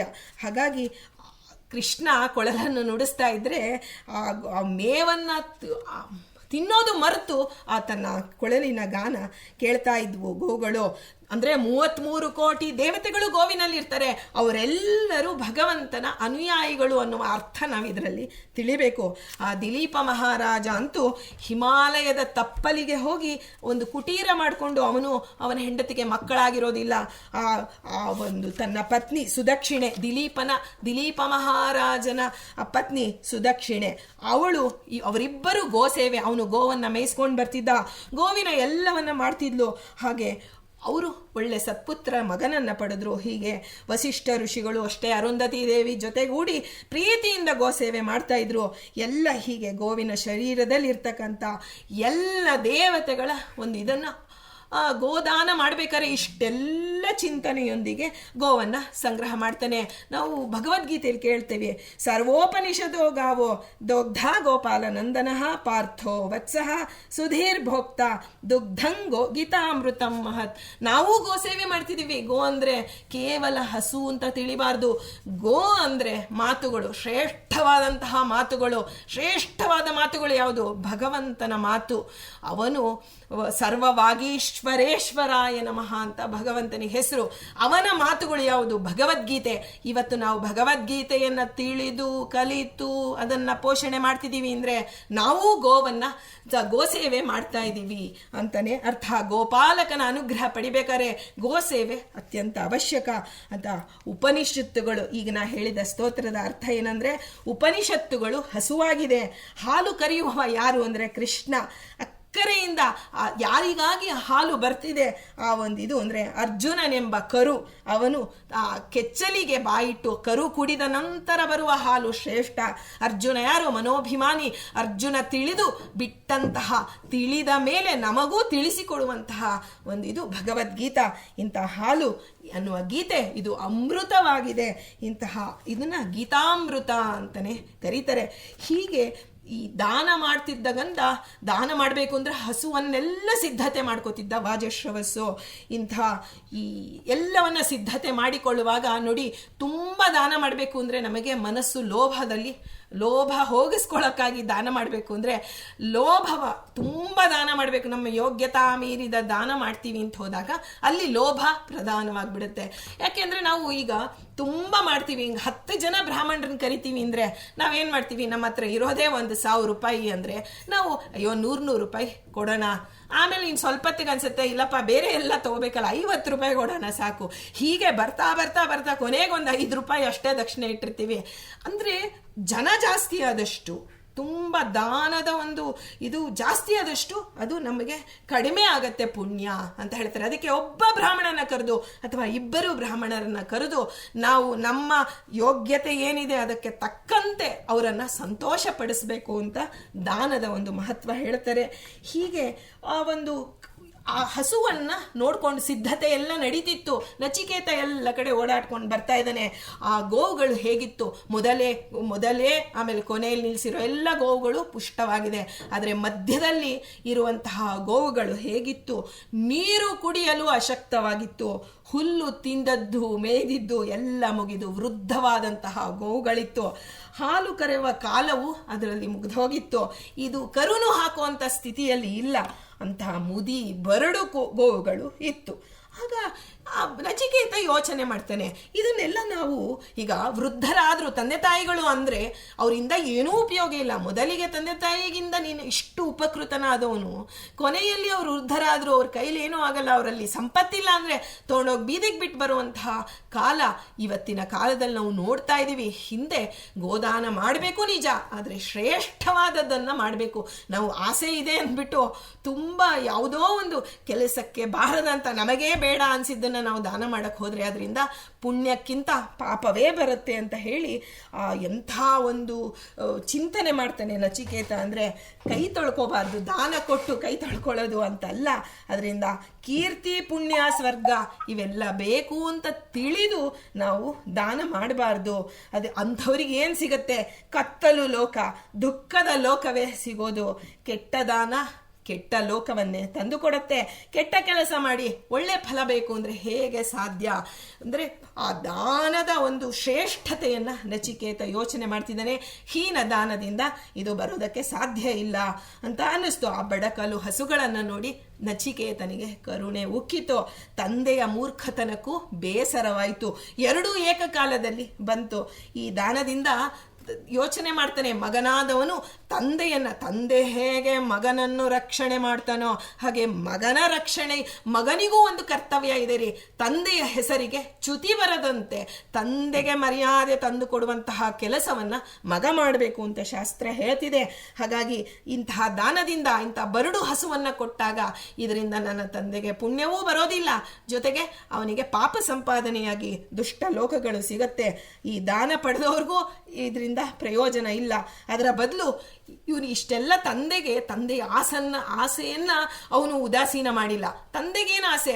ನಾನು ಅತ್ಯಂತ ಒಳ್ಳೆ ಶ್ರೇಷ್ಠವಾದಂತಹ ದಾನ ಮಾಡಬೇಕು, ಯಶಸ್ಸು ಕೀರ್ತಿ ನನಗೆ ಲಭಿಸ್ಬೇಕು ಅಂತಲ್ವಾ ಆಸೆ ಇರೋದು. ಹಾಗಾಗಿ ನನಗೇನಾಗಿದೆ, ನನ್ನನ್ನು ಆರೋಗ್ಯವಂತನಾಗಿದ್ದೇನೆ, ನನ್ನನ್ನು ಆ ಒಂದು ತಂದೆ ನನಗೆ ಜನ್ಮ ಕೊಟ್ಟು ಸಾಕಿದ್ದಾನೆ, ನಾನು ಇನ್ನೂ ಬಾಲಕನಾಗಿದ್ದೇನೆ, ನನ್ನನ್ನಾದರೂ ಅವನು ಯಾರಿಗಾರು ದಾನ ಕೊಡಬಾರ್ದ ಅನ್ನುವ ಯೋಚನೆ ಹೊಳೆಯಿತು. ಆ ಯೋಚನೆ ಕೊಟ್ಟವನು ಯಾರು? ಭಗವಂತ. ಅವನ ಬಿಂಬರೂಪಿ ಭಗವಂತ ಅವನಿಗೆ ಯೋಚನೆಯನ್ನು ಕೊಡ್ತಾನೆ. ಆ ಯೋಚನೆಯನ್ನು ಕೊಟ್ಟಾಗ ಹೌದಲ್ವಾ, ನಾನು ನನ್ನ ತಂದೆಯ ಅಧೀನ ಅಂದಮೇಲೆ ನನ್ನನ್ನೇ ದಾನ ಕೊಡಲಿ. ಕನ್ಯಾದಾನ ಅನ್ನೋದು ನಮಗೆ ಪ್ರಸಿದ್ಧಿಯಾದದ್ದು. ಕನ್ಯೆ ಹುಟ್ಟಿರೋದೇ ದಾನಕ್ಕಾಗಿ. ರಾಮು ಮ್ಯೂಟ್ ಮಾಡ್ಕೋಬೋದಾ? ಕನ್ಯೆ ಹುಟ್ಟಿರೋದೇ ಒಂದು ದಾನಕ್ಕಾಗಿ. ಆದರೆ ನಚಿಕೇತ ವಿರುದ್ಧವಾಗಿ ಯೋಚನೆ ಮಾಡ್ತಾನೆ. ಈ ರೀತಿ ಬಡಕಲು ಹಸುವನ್ನು ಕೊಡೋ ಬದಲು ತಂದೆ ನನ್ನನ್ನು ಯಾಕೆ ದಾನ ಕೊಡಬಾರ್ದು? ಅದರಿಂದ ಆ ಒಂದು ತಂದೆಯ ಸೇವಾ ಸೌಭಾಗ್ಯವು ನಮಗೆ ಸಿಗತ್ತೆ. ಕೊಂಡವರ ಮನೆಗೆ ಹೋಗಿ ನಾನು ಸೇವೆಯನ್ನು ಮಾಡಿ ಅವರಿಗೆ ಸಂತೋಷವನ್ನು ಉಂಟು ಮಾಡೋದ್ರಿಂದ ತಂದೆಗೆ ಪುಣ್ಯ ಸಿಗತ್ತೆ. ಅದರಿಂದ ನಾನು ಇದೇ ಸರಿ ಅಂತ ಮನಸ್ಸಿನಲ್ಲಿ ನಿರ್ಧಾರ ಬಂತು. ಏನು ಇಂತಹ ಒಳಗೆ ಮನಸ್ಸು ಕೊಟ್ಟು ನಿರ್ಧಾರ ಕೊಟ್ಟು ಮಾಡ್ತಿರೋನು ಅವನ ಬಿಂಬರೂಪಿ ಭಗವಂತ, ನಾವು ಮರಿಬಾರ್ದು ಅದನ್ನು. ಹೀಗೆ ತಂದೆ ಹತ್ರ ಬಂದು ಅಪ್ಪ, ನನ್ನನ್ನು ನೀನು ಯಾರಿಗೆ ದಾನವನ್ನಾಗಿ ಕೊಡ್ತೀಯಾ? ಆಗ ಏನೋ ಮಗು ಏನೋ ಒಂದು ಮಾತು ಕೇಳ್ತಿದೆ ಅಂತ ಹೇಳಿ ಉದಾಸೀನ ಮಾಡ್ತಾನೆ ವಾಜಶ್ರವಸೋ. ಆದರೆ ಪದೇ ಪದೇ ಎಲ್ಲ ದೊಡ್ಡ ಋಷಿ ಮುನಿಗಳು ಅವರ ಜೊತೆ ಮಾತುಕತೆ ಆಡ್ತಿರುವಾಗ ಸಿದ್ಧತೆ ಮಾಡ್ತಾ ಇದ್ದಾನೆ. ಆಗ ಅವನು ತಂದೆಗೆ ಪದೇ ಪದೇ ಇದೇ ಪ್ರಶ್ನೆಯನ್ನು ಕೇಳ್ತಿದ್ದಾನಲ್ಲ, ಅವನಿಗೆ ಕೋಪ ಬರುತ್ತೆ. ಕೋಪ ಅನ್ನೋದು ನಾವು ಹರಿಕಥಾಮೃತ ಸಾರದಲ್ಲಿ ಕೇಳ್ತೀವಿ. ಕೋಪ ಯಾವಾಗ ಬರುತ್ತೆ ನಮಗೆ? ದಕ್ಷಿಣ ದಿಕ್ಕಿಗೆ ಬರಬೇಕು. ಇಲ್ಲಿ ಸುರಪನಾಲೆಯ ಕೈದಿದೊಡೆ ಮನವೆರಗುವುದು ಸತ್ಪುಣ್ಯ ಮಾರ್ಗದಿ, ಬರಲು ಅಹ್ನಿಯ ಮನೆಗೆ ನಿದ್ರೆ ಆಲಸ್ಯ ಹಸಿವೆ ತೃಷೆಯು, ತರಣಿ ತನಯ ನಿಕೇತನದಿ ಸಂಭರಿತ ಕೋಪಾಟೋಪ ತೋರುವುದು. ಯಮದೇವರ ದಿಕ್ಕಿನಲ್ಲಿ ಬಂದಾಗ ಆ ಕೋಪ ಬಂತು ಅಂದರೆ ಕೇವಲ ಕೋಪ ಬಂತು ಅಂತ 100 ಜನ ಹೇಳ್ಬೋದು. ಆದರೆ ಅಲ್ಲಿ ನಡೆದಿದ್ದೇನೋ, ಯಮದೇವರು ಆ ಒಂದು ದೇವರನ್ನ, ಶ್ರೀರಾಮನನ್ನ ಪ್ರಾರ್ಥನೆ ಮಾಡಿಬಿಟ್ರಂತೆ, ಸ್ವಾಮಿ ಇಂಥ ಮಗು, ಇಂಥವನು ನನಗೆ ಶಿಷ್ಯನಾಗಿ ಬೇಕು. ಆ ಕೋಪ ಇವನಿಗೆ ಬಂದಿದ್ದ ಕೋಪ, ಇದು ಕರ್ಮಾನುಸಾರ ಕೋಪ ಬಂದರು. ಆದರೆ ಒಳಗಡೆ ನಡೆದಿದ್ದೆ ದೇವ ರಹಸ್ಯ. ಅದು ಒಳಗಡೆ ಯಮದೇವರು ಸಂಪ್ರೀತರಾಗಿ ಬಿಟ್ರು ನಚಿಕೇತನ ಬಗ್ಗೆ. ಎಂತಹ ಪ್ರಶ್ನೆಯನ್ನು ಕೇಳಿದೆಯಲ್ಲ ಮಗು, ನಿನಗೆ ನಾನು ಆತ್ಮಜ್ಞಾನ ಉಪದೇಶ ಮಾಡಬೇಕು, ನಿನ್ನಂತಹ ಶಿಷ್ಯ ನನಗೆ ಬೇಕು. ಎಂಥ ಶಿಷ್ಯರಿ, ಗುರುಗಳು ಅಪೇಕ್ಷೆ ಪಡುವಂತಹ ಶಿಷ್ಯನಾಗಿ ಬಿಟ್ಟ ನಚಿಕೇತ. ಇನ್ನು ಹುಡುಗ ಅಂಥವನು ಯಮದೇವರ ಅನುಗ್ರಹಕ್ಕೆ ಪಾತ್ರನಾಗಿಯೇ ಬಿಟ್ಟ.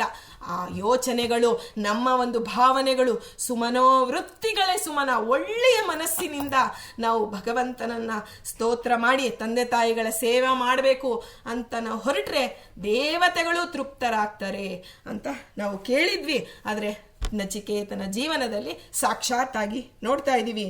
ಹೀಗೆ ಕೋಪ ಬಂದಾಗ ಮಾತಾಡಬಾರ್ದು ಅಂತಾರೆ. ನಾವು ಕೋಪ ಬಂದಾಗಲೇ ಹೆಚ್ಚು ಮಾತಾಡೋದು.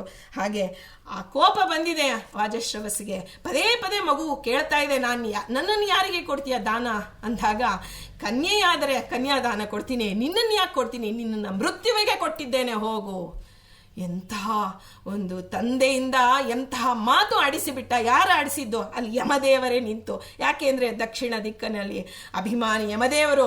ಆ ಕೋಪ ಬಂದಿದ್ದೆ ಆ ಒಂದು ರಾಮನ ಒಂದು ಸಂಪ್ರೀತಿಗಾಗಿ. ಒಂದು ಕೋಪವೂ ಸಹಿತ ಆ ಒಂದು ಜೀವನದಲ್ಲಿ ಅವನಿಗೆ ಅತ್ಯಂತ ಇಡೀ ಲೋಕಕ್ಕೆ ಒಳ್ಳೆಯದಾಗುವಂತಹ ಕೆಲಸ ಅವನಿಂದ, ಅವನ ಬಾಯಿಯಿಂದ ಸರ್ವವಾಗೀಶ್ವರೇಶ್ವರಾಯ ನಮಃ ಭಗವಂತ ನುಡಿಸಿದ್ದದನ್ನು ಹಾಗೆ ನುಡಿದೇ ಬಿಟ್ಟ. ಆಗ ಬಾಲಕ ಚಿಂತನೆ ಮಾಡಿದ, ಅಬ್ಬಾ, ಯಜ್ಞ ಪೂರ್ಣವಾಗಬೇಕು, ಯಾವುದೇ ಜೀವನ ಯಜ್ಞ ಪೂರ್ಣವಾಗಬೇಕು, ತಂದೆ ತಾಯಿಗಳ ಸೇವಾ ಸೌಭಾಗ್ಯ ನನಗೆ ಸಿಗಬೇಕು, ನನ್ನ ತಂದೆ ಮಾಡಿದ ದಾನ ಸಫಲವಾಗಬೇಕು. ಅಗ್ನಿ ದೇವದೂತನಾಗಿದ್ದಾನೆ, ಅಗ್ನಿ ಇಲ್ಲದೆ ಯಜ್ಞವಿಲ್ಲ.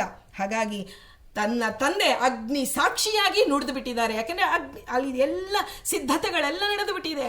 ಆ ಯಜ್ಞದ ಒಂದು ಅಗ್ನಿ ಉರಿತಾ ಇದೆ.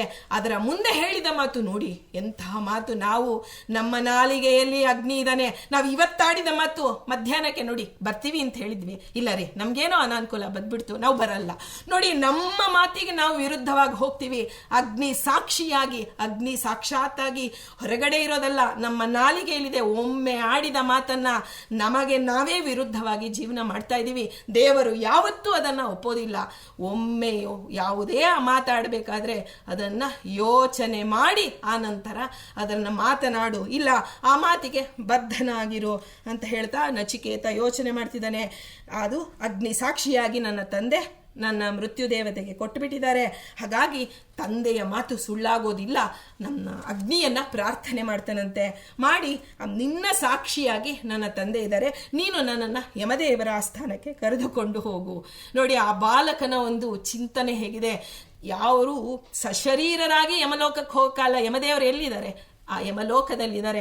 ನಾನು ಹೋಗಬೇಕು ಅಂದರೆ ಅಗ್ನಿದೇವರೇ ಬಿಸರು ಹಾಂಬಕನಾಜ್ಞೆಯಲ್ಲಿ ಸುಮನಸ ಮುಖನು ತಾನೆನಿಸಿ ನಾನಾ ರಸಗಳುಳ್ಳ ಹವಿಸ್ಸುಗಳನ್ನು ಅವರವರಿಗೊಯ್ದೀವ ವಸುಕುಲಾಧಿಪ ಯಜ್ಞ ಪುರುಷನ ಅಸಮಬಲ ರೂಪಗಳಿಗೆ ವಂದಿಸುವೆ. ಜ್ಞಾನ ಯಶಸ್ಸು ವಿದ್ಯಾ ಸುಬುದ್ಧಿ ಕೊಡಲೆಮಗೆ.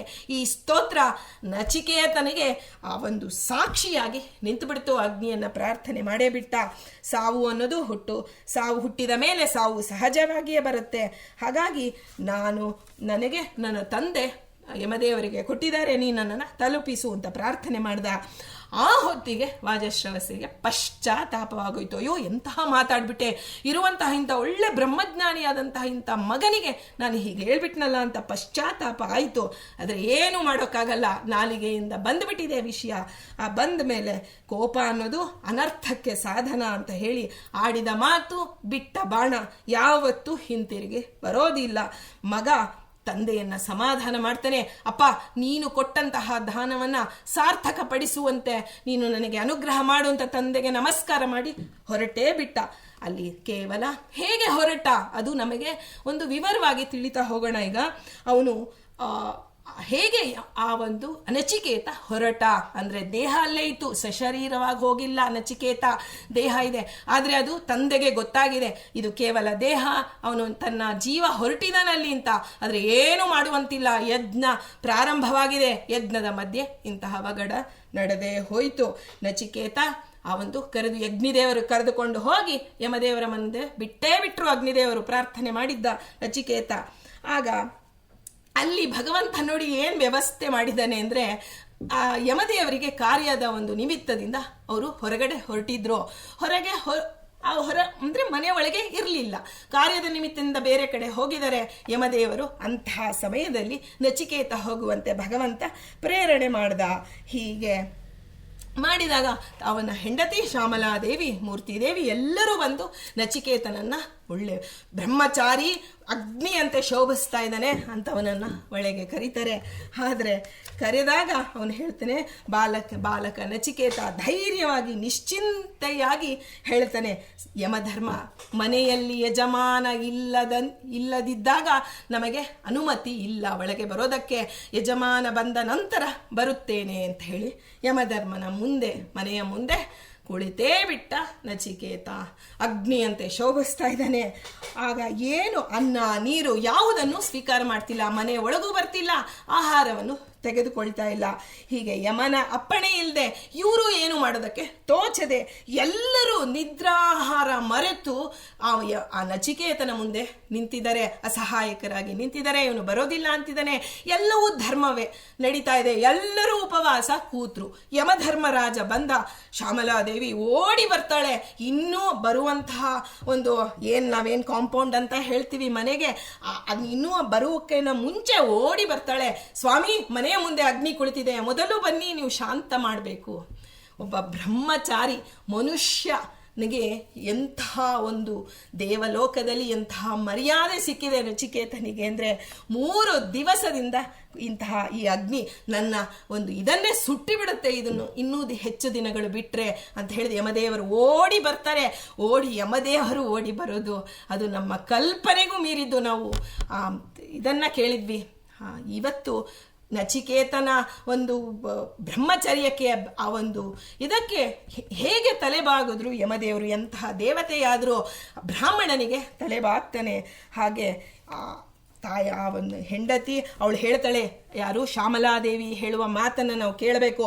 ಸ್ವಾಮಿ ಅತಿಥಿ, ಈ ಅತಿಥಿ ಬ್ರಾಹ್ಮಣ ಬಾಲಕ ಇದ್ದಾನೆ, ಅಗ್ನಿಯಂತೆ ತೇಜಸ್ವಿಯಾಗಿದ್ದಾನೆ, ಅವನು ಪವಿತ್ರನಾಗಿದ್ದಾನೆ, ನಮ್ಮ ಮನೆಯ ಬಾಗಿಲಿಗೆ ಬಂದಿದ್ದಾನೆ, ಅವನನ್ನು ಉಪಚಾರ ಮಾಡಬೇಕು. ವೈವಸ್ವತ ಯಮನೇ, ಬೇಗ ಬೇಗ ನೀವು ನೀರನ್ನು ತಂದಿದ್ದೇನೆ, ಇದನ್ನು ಆದರ ಮಾಡಿ ಒಳಗೆ ಕರೆದುಕೊಂಡು ಬನ್ನಿ. ಆಗ ಯಮದೇವರು ನಚಿಕೇತನ ಹತ್ರ ಹೇಳ್ತಾರಂತೆ, ಅಪ್ಪ ನಿನಗೆ 3 ರಾತ್ರಿಯಿಂದ ನೀನು ಉಪವಾಸ ಇದೆಯಾ, ನನ್ನನ್ನು ಕ್ಷಮ ಮಾಡು, ನಿನಗೆ ನಾನು ನಮಸ್ಕಾರ ಮಾಡ್ತೇನೆ. ತಾವು ಏನು ಪ್ರವರ ಹೇಳಿ ನಮಸ್ಕಾರ ಮಾಡ್ತಾರಂತೆ ನಚಿಕೇತನಿಗೆ. ಇದರಿಂದ ನನಗೆ ಮಂಗಳವನ್ನು ಉಂಟು ಮಾಡು, ನನ್ನಿಂದ ಆದ ದೋಷವನ್ನು ಪರಿಹಾರವಾಗಲಿ, ಇದು ಆತಿಥ್ಯ ಇಲ್ಲದೆ ನಿನ್ನನ್ನು 3 ದಿನ ನಾನು ಇಟ್ಟುಬಿಟ್ಟೆ ಅಲ್ಲ, ಹಾಗಾಗಿ ನಾನು ನಿನಗೆ ಅದಕ್ಕೆ ಪ್ರತಿಯಾಗಿ 3 ವರಗಳನ್ನು ಕೊಡ್ತೇನೆ, ನೀನು ಅದನ್ನು ಕೇಳಿಕೋ ಅಂತ ಹೇಳ್ತಾರೆ.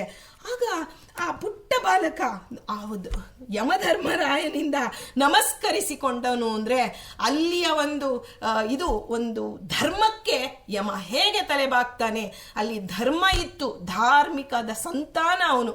ಯಾರು? ನಚಿಕೇತ. ಜೊತೆಗೆ ಧರ್ಮಾಚರಣೆಯಿಂದ ಬದುಕಿದ್ದ, ಬ್ರಹ್ಮಚರ್ಯವನ್ನ ಆ ರೀತಿಯಲ್ಲಿ ನಡೆಸ್ತಿದ್ದ.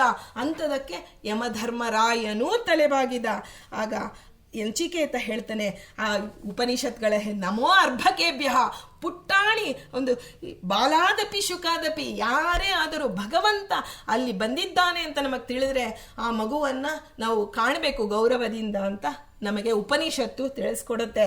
ಆಗ ಬಾಲಕನ ಹಾರೈಕೆ ಯಮಧರ್ಮರಾಯನಿಗೆ ಕೇಳ್ತಾ ಇದ್ದಾನೆ ಅಂದರೆ ಅದಕ್ಕಿಂತ ಇನ್ನೇನು ಅನುಗ್ರಹ ಮಾಡೋಕ್ಕೆ ಸಾಧ್ಯ ನಮಗೆ. ಇಂತಹ ನಚಿಕೇತ ಕೇಳ್ತಾನೆ, ಸ್ವಾಮಿ ನಾನು ದಾಸೋಹಂ. ಅವನು ಎಷ್ಟೇ ರೀತಿಯಲ್ಲಿ ಅವನಿಗೆ ನಚಿಕೇತನೇ ಗೊತ್ತಿತ್ತು, ಈ ನಮಸ್ಕಾರ ನನಗಲ್ಲ, ನನ್ನಲ್ಲಿರ್ತಕ್ಕಂಥ ಧರ್ಮಕ್ಕೆ ನಮಸ್ಕಾರ, ಭಗವಂತನಿಗೆ ಇದು ಯಮದೇವರು. ಬೇರೆಯವರಾಗಿದ್ದರೆ ನೋಡಿ, ಯಮಧರ್ಮರಾಜರೇ ನಮಸ್ಕಾರ ಮಾಡಿದ್ರು ಅಂದರೆ ಅಂತ ಬೇರೆ ರೀತಿಯಲ್ಲಿ ಯೋಚನೆ ಮಾಡಿರೋರು. ಅತ್ಯಂತ ಸಾಧಕ ಬಾಲಕ. ಅವನು ಹೇಳ್ತಾನೆ, ನಾನು ದಾಸೋಹಂ, ನಿನಗೆ ಶಿಷ್ಯನನ್ನಾಗಿ ಸ್ವೀಕರಿಸು ಸ್ವಾಮಿ. ದೀರ್ಘದಂಡ ನಮಸ್ಕಾರ ಮಾಡ್ತೇನೆ. ಯಮದೇವರಿಂದ ಆತಿಥ್ಯವನ್ನು ಪಡೆದು ವರವನ್ನು, ಆತಿಥ್ಯದ ರೂಪದಲ್ಲಿ ಮೊದಲಿಗೆ ವರವನ್ನು ಕೊಡ್ತಾನೆ ಯಮದೇವರು. ಆಗ ಮೊದಲನೇ ವರ ಕೇಳ್ತಾನೆ, ಮೃತ್ಯುದಾತ ನೀನು, ಮೃತ್ಯುದೇವನೇ, ನನ್ನ ತಂದೆ ನನ್ನ ಬಗ್ಗೆ ನಿರಾತಂಕನಾಗಲಿ, ಸೌಮನಸ್ಸು ಬರಲಿ ನನ್ನ ತಂದೆಗೆ. ಅವನು ಆ ನನ್ನನ್ನು ಕಳಿಸಿಕೊಡುವಾಗ ಅವನಿಗೆ ಅತ್ಯಂತ ಆತಂಕವಾಗಿತ್ತು. ಆದರೆ ನಾನು ಹಿಂತಿರುಗದೊಡನೆ ಅವನ ಎಲ್ಲ ವರ್ತನೆ ಆಗಲಿ, ಎಲ್ಲ ಆದ ಘಟನೆ ಎಲ್ಲವನ್ನ ಮರೆತು ನನ್ನ ಪ್ರೀತಿಯಿಂದ ಸ್ವಾಗತಿಸಬೇಕು ನನ್ನ ತಂದೆ. ಇದು ನಾನು ಬೇಡುವಂತಹ ಮೊದಲನೆಯ ವರ. ತಂದೆಯೊಂದಿಗೆ ಸೌಮನಸ್ಯ ಬೇಕು. ನಮಗೂ ಅಷ್ಟೇ ರೀ, ಈ ಜನ್ಮದಲ್ಲಿ ಒಬ್ಬರು ನಮಗೆ ಈ ತಂದೆ ತಾಯಿಗಳು ಇರ್ತಾರೆ. ಈ ತಂದೆ ತಾಯಿಗಳ ವಿರುದ್ಧವಾಗಿ ನಾವು ಎಷ್ಟೋ ನಡೆದು ಬಿಟ್ಟಿರ್ತೀವಿ. ಆದರೆ ಹೊರಡುವಾಗ ನಾವು ಹೇಳ್ತೀವಿ, ನಾನು ಏನೇ ಪ್ರಾರ್ಥನೆ ಮಾಡಿರ್ಬೋದು, ಮನಸ್ಸಿಗೆ ಪದೇ ಪದೇ ಚುಚ್ಚತ್ತೆ, ಅಯ್ಯೋ ನಾನು ನನ್ನ ತಂದೆಯ ಮಾತು ಕೇಳಿಲ್ಲ, ನನ್ನ ತಾಯಿಯ ಮಾತು ಕೇಳಿಲ್ಲ. ಹಾಗೆ ಆ ನಚಿಕೇತ ತೋರಿಸಿಕೊಡ್ತಾನೆ, ತಂದೆಯ ಸೌಮನಸ್ಯ, ತಂದೆ ತಾಯಿಯ ಸೌಮನಸ್ಯ ಮಕ್ಕಳಿಗೆ ಬೇಕು. ಹಾಗಾಗಿ ಕೇವಲ ಈ ಜನ್ಮದ ತಂದೆ ತಾಯಿ ಅಲ್ಲ, ನಾವು ಎಲ್ಲೆಲ್ಲಿ ಹುಟ್ತೀವೋ ಎಲ್ಲ ತಂದೆ ಎಲ್ಲ ತಾಯಿಗೆ ನಾವು ತಪ್ಪು ಮಾಡಿದೀವಲ್ಲ ಅದೆಲ್ಲವನ್ನ ಕ್ಷಮಿಸು. ಯಾಕಂದರೆ ನಮ್ಮ ಎಲ್ಲ ಜನ್ಮದ ಜಾತಕ ಯಮದೇವರಿಗೆ ಗೊತ್ತು. ನಾವು ಏನೇನು ತಪ್ಪು ಮಾಡಿದೀವಿ ಎಲ್ಲವೂ ಅವ್ರ ಹತ್ರ ಇರುತ್ತೆ. ಎಷ್ಟು ಶಿಕ್ಷೆ ಪಡೆದರೂ ಮತ್ತೆ ಮತ್ತೆ ಅದೇ ತಪ್ಪು ಮಾಡ್ತಿರ್ತೀವಿ. ಹಾಗಾಗಿ ವರದಂತೆ ನಚಿಕೇತ ಕೇಳ್ತಾನೆ, ನನ್ನ ತಂದೆಯ ಸೌಮನಸ್ಯ ಕೊಡು. ಆ ಬಾಲಕನ ಪಿತೃಭಕ್ತಿ ಮಾತೃಭಕ್ತಿ, ಆ ತಂದೆ ತನ್ನನ್ನು ಸ್ವಾಗತಿಸಲಿ, ಸೌಮನಸ್ಯ, ಇದೆಲ್ಲವೂ ಬಹಳ ಸಂತುಷ್ಟವಾಯಿತು ಯಮದೇವರಿಗೆ. ಮೊದಲನೆಯ ವರವನ್ನು ಕೊಡ್ತಾನೆ, ನೀನು ನನ್ನ ಅನುಮತಿಯಿಂದ ನೀನು ಇವಾಗ ಹಿಂತಿರುಗಿ ಹೋಗ್ತೀಯಾ, ನಿನ್ನ ತಂದೆ ನಿನ್ನ ಹಿಂದಿನಕ್ಕಿಂತ ಹೆಚ್ಚಾಗಿ ನಿನ್ನ ಆಧರಿಸ್ತಾನೆ, ಅದರಿಂದ ನಿನ್ನ ಬಳಿ ಯಾವ ಕೋಪ ತೋರೋದಿಲ್ಲ, ಏನೂ ಹೆದರಬೇಡ ಅಂತ ಹೇಳಿ ಮೃತ್ಯುವಿನ ಬಳಿ ಹೋಗಿ ಭಯವೇ ಇಲ್ಲದೆ ಮೃತ್ಯುವಿಂದಲೇ ವರ ಪಡೆದು ಹಿಂತಿರುಗಿದವನು ನಚಿಕೇತನಾಗಿದ್ದಾನೆ. ಎರಡನೇ ವರವನ್ನು ಕೇಳು ಅಂತ ಕೇಳ್ತಾನೆ. ಆಗ ಯಮಧರ್ಮರಾಜ, ಸ್ವರ್ಗ ನರಕ ಎಲ್ಲ ಲೋಕಗಳನ್ನು ನೀನು ಚೆನ್ನಾಗಿ ತಿಳಿದಿದೀಯಾ ಸ್ವಾಮಿ ಅಂತ ಮೊದಲಿಗೆ ಶಿಷ್ಯನಾದವನು ಇದ್ದಕ್ಕಿದ್ದಂಗೆ ಒಂದು ಪ್ರಶ್ನೆ ಕೇಳ್ಬಿಡಬಾರ್ದು ರೀ. ಗುರುಗಳ ಹತ್ರ ಹೋದಾಗ ಗುರುಗಳನ್ನ ಆ ಪೀಠಿಕೆಯಿಂದ ಪ್ರಶ್ನೆ ಕೇಳಬೇಕು. ಏಕೆಂದ್ರೆ ಅದನ್ನ ನಮಗೆ ನಚಿಕೇತ ತೋರಿಸ್ಕೊಡ್ತಾನೆ. ಯಮಧರ್ಮರಾಜರೇ, ನೀವು ಸ್ವರ್ಗ ನರಕ ಎಲ್ಲ ಲೋಕಗಳನ್ನು ಚೆನ್ನಾಗಿ ತಿಳಿದಿದ್ದೀರಾ, ಉತ್ತಮ ಲೋಕವನ್ನು ಮನುಷ್ಯ ಹೇಗೆ ಪಡೆಯಬಹುದು ಅಂತ ಪ್ರಶ್ನೆ ಮಾಡ್ತಾನೆ. ಅದಕ್ಕೆ ನಿಮಗೆ ಅದು ಚೆನ್ನಾಗಿ ಗೊತ್ತಿದೆ, ನಾನು ಹೇಗಿದ್ದರೂ ಯಾವುದೋ ಒಂದು ನಿಮಿತ್ತದಿಂದ ಇಲ್ಲಿಗೆ ಬಂದಿದ್ದೇನೆ, ಅದರಿಂದ ನನ್ನ ತಂದೆಯ ಆ ಮಾತಿನಂತೆ ಇಲ್ಲಿಗೆ ಬಂದಿದ್ದೇನೆ. ತಂದೆ ಮೊದಲ ಗುರು, ತಂದೆಗೆ ಪಿತೃ ಕಾಲದಲ್ಲಿ ತಂದೆಗೆ ಒಂದು ಬೇರೆ ಕೊಡ್ತಾರೆ, ಗುರು ಅಂತ ಹೇಳಿ ತಂದೆಗೆ ಕೊಡ್ತಾರೆ. ಹಾಗಾಗಿ ಗುರುವಿನ ಮಾತಿನಂತೆ ನಿನ್ನ ಬಳಿ ದೊಡ್ಡ ಗುರು ನೀನು, ನಿನ್ನ ಬಳಿ ನನ್ನ ತಂದೆ ಕಳಿಸಿದ್ದಾನೆ ಹೆಚ್ಚಿನ ಒಂದು ಜ್ಞಾನ ಸಂಪಾದನೆಗಾಗಿ. ನಿನ್ನಂತಹ ಮಹಾತ್ಮನ ಬಳಿ ಬಂದು ಲೌಕಿಕವಾದ ಯಾವುದೋ ಇದನ್ನ ನಾನು ಬೇಡಲಾರೆ, ಅದರಿಂದ ನನಗೆ ನನ್ನ ಜ್ಞಾನವನ್ನು ಹೆಚ್ಚಿಸಿಕೊಳ್ಳುವಂತಹ ಈ ಪ್ರಶ್ನೆಗೆ ಉತ್ತರ ಕೊಡು ಅಂತ ಕೇಳ್ತಾನೆ. ಆಗ ಮೃತ್ಯುವಿಗೆ ಮತ್ತೊಮ್ಮೆ ಹೇಳ್ತಾನೆ, ಈ ಯಾವ ಭಯವೂ ಇಲ್ಲ ಸ್ವರ್ಗದಲ್ಲಿ ಅಂತ ನಾನು ಕೇಳಿದ್ದೀನಿ. ಹಸುವು, ಬಾಯಾರಿಕೆ, ದುಃಖ ಯಾವುದೂ ಇಲ್ಲ, ಆದರೆ ಈ ಒಂದು ಬರೀ ಆನಂದ ಇದೆ ದೇವತೆಗಳಿಗೆ ಅಂತ ಕೇಳಿದ್ದೀನಿ. ಆ ಅಗ್ನಿದೇವನ ಅನುಗ್ರಹದಿಂದ ಸ್ವರ್ಗಕ್ಕೆ ಹೋಗಬಹುದು ಅಂತಲೂ ಕೇಳಿದ್ದೀನಿ. ಆದರೆ ಆ ಅಗ್ನಿ ವಿದ್ಯೆ ನನಗೆ ಬೇಕು. ಅಗ್ನಿಯನ್ನ ಆರಾಧನೆ ಮಾಡಿ ಸ್ವರ್ಗವನ್ನು ಹೇಗೆ ಪಡೆಯಬಹುದು ಅಂತ, ಇದು ನನ್ನ ಎರಡನೆಯ ವರ ಸ್ವಾಮಿ ಅಂತ ಕೇಳಿ ತಲೆ ಬಗ್ಗಿಸಿ ವಿನೀತನಾಗಿ ಯಮಧರ್ಮರಾಜನ ಮುಂದೆ ನಚಿಕೇತ ನಿಂತ್ಕೋತಾನೆ. ಆ ಒಂದು ಧೀರ ಬಾಲಕನನ್ನು ನೋಡಿ ಯಮಧರ್ಮರಾಜನಿಗೆ, ಗುರುವಿಗೆ ಶಿಷ್ಯ ಏನಾದರೂ ಒಂದು ಪ್ರಶ್ನೆ ಕೇಳಿದ್ರೆ ಏನು ಮೊದಲಿಗೆ ಆ ಪ್ರಶ್ನೆಯಿಂದಲೇ ಸಂತೋಷ ಆಗತ್ತೆ ರೀ, ಅವನ ನಡತೆಯಿಂದ ಸಂತೋಷ ಆಗತ್ತೆ. ಹಾಗೆ ಸಂತೋಷಪಟ್ಟು ಯಮಧರ್ಮರಾಜರು ಸಂತೋಷ ಪಡುವಂತಹ ರೂಪವನ್ನು ನಾವು ಚಿಂತನೆ ಮಾಡಬೇಕಂತೆ. ಅಂದರೆ ನಾವು ನಮ್ಮನ್ನ ನೋಡಿದ್ರೆ ಸಿಟ್ಟಲ್ಲ, ಪರಮಾವೇಶ ಬಂದುಬಿಡತ್ತೆ ಯಮದೇವರಿಗೆ. ಅಂತಹ ತಪ್ಪುಗಳನ್ನು ಮಾಡಿ ನಾವು ಹೋಗಿ ನಿಂತ್ಕೋತೀವಿ. ಆದರೆ ನಚಿಕೇತ ಹೇಗೆ ಹೋದ, ಯಮಧರ್ಮನ ಮುಂದೆ ನಿಂತಿದ್ದಾನೆ ಅಂದರೆ ಜ್ಞಾನ ಪಿಪಾಸುವಾಗಿ ಶಿಷ್ಯನಾಗಿ ಯಮಧರ್ಮನ ಮುಂದೆ ನಿಂತ. ಯಮಧರ್ಮ ಸಂತೃಪ್ತನಾಗಿ ಹೇಳ್ತಾನೆ, ಅಗ್ನಿವಿದ್ಯೆಯನ್ನು ವಿವರವಾಗಿ ತಿಳಿಸಿಕೊಡ್ತಾನೆ. ಅಂದರೆ ಹೇಗೆ ಯಜ್ಞ ಮಾಡಬೇಕು, ಎಲ್ಲಿ ಮಾಡಬೇಕು, ಮಂತ್ರದ ವಿಚಾರಗಳೇನು, ಅಗ್ನಿಯ ವೇದಿಕೆಗಳನ್ನು ಹೇಗೆ ಒಂದು ಸಿದ್ಧಪಡಿಸಬೇಕು, ಎಷ್ಟು ಇಟ್ಟಿಗೆಯನ್ನು ಯಾವ ಯಾವ ಯಜ್ಞಕ್ಕೆ ಯಾವ ಯಾವ ಇಟ್ಟಿಗೆಯನ್ನು ಇಡಬೇಕು ಅನ್ನೋದೆಲ್ಲವನ್ನ ಯಜುರ್ವೇದದಲ್ಲಿ ಈ ಎಲ್ಲ ಯಜ್ಞಗಳ ವಿವರ ಇದೆ. ಇದನ್ನೆಲ್ಲ ಚೆನ್ನಾಗಿ ತಿಳಿಯೋದಕ್ಕೆ ಸಹಾಯಕವಾಗಿ ಶಿಕ್ಷಾ, ವ್ಯಾಕರಣ, ನಿರುಕ್ತ, ಜ್ಯೋತಿಷ್ಯ, ಛಂದಸ್ಸು, ಕಲ್ಪ ಎಲ್ಲ ಶಾಸ್ತ್ರ ಗ್ರಂಥಗಳು ಇದೆ. ಆದರೆ ಈ ಎಲ್ಲ ವೇದಾಂಗಗಳನ್ನು ವಿಧಿ ವಿಧಾನಗಳಿಂದ ಗುರೂಪಸಕ್ತಿಯಿಂದ ತಿಳಿದುಕೊಂಡಂಥವನು ನಚಿಕೇತ. ಎರಡನೆಯ ವರವಾಗಿ ಇಂತಹ ತಿಳಿಸಿಕೊಟ್ಟ ಮೇಲೆ ಸಂತೃಪ್ತಿಗೊಂಡ ಯಮದೇವರು ಹೇಳ್ತಾರೆ, ನಾನು ನಿನಗೆ ತುಂಬ ಸಂತೋಷ ಪಟ್ಟಿದ್ದೇನೆ ನಚಿಕೇತ.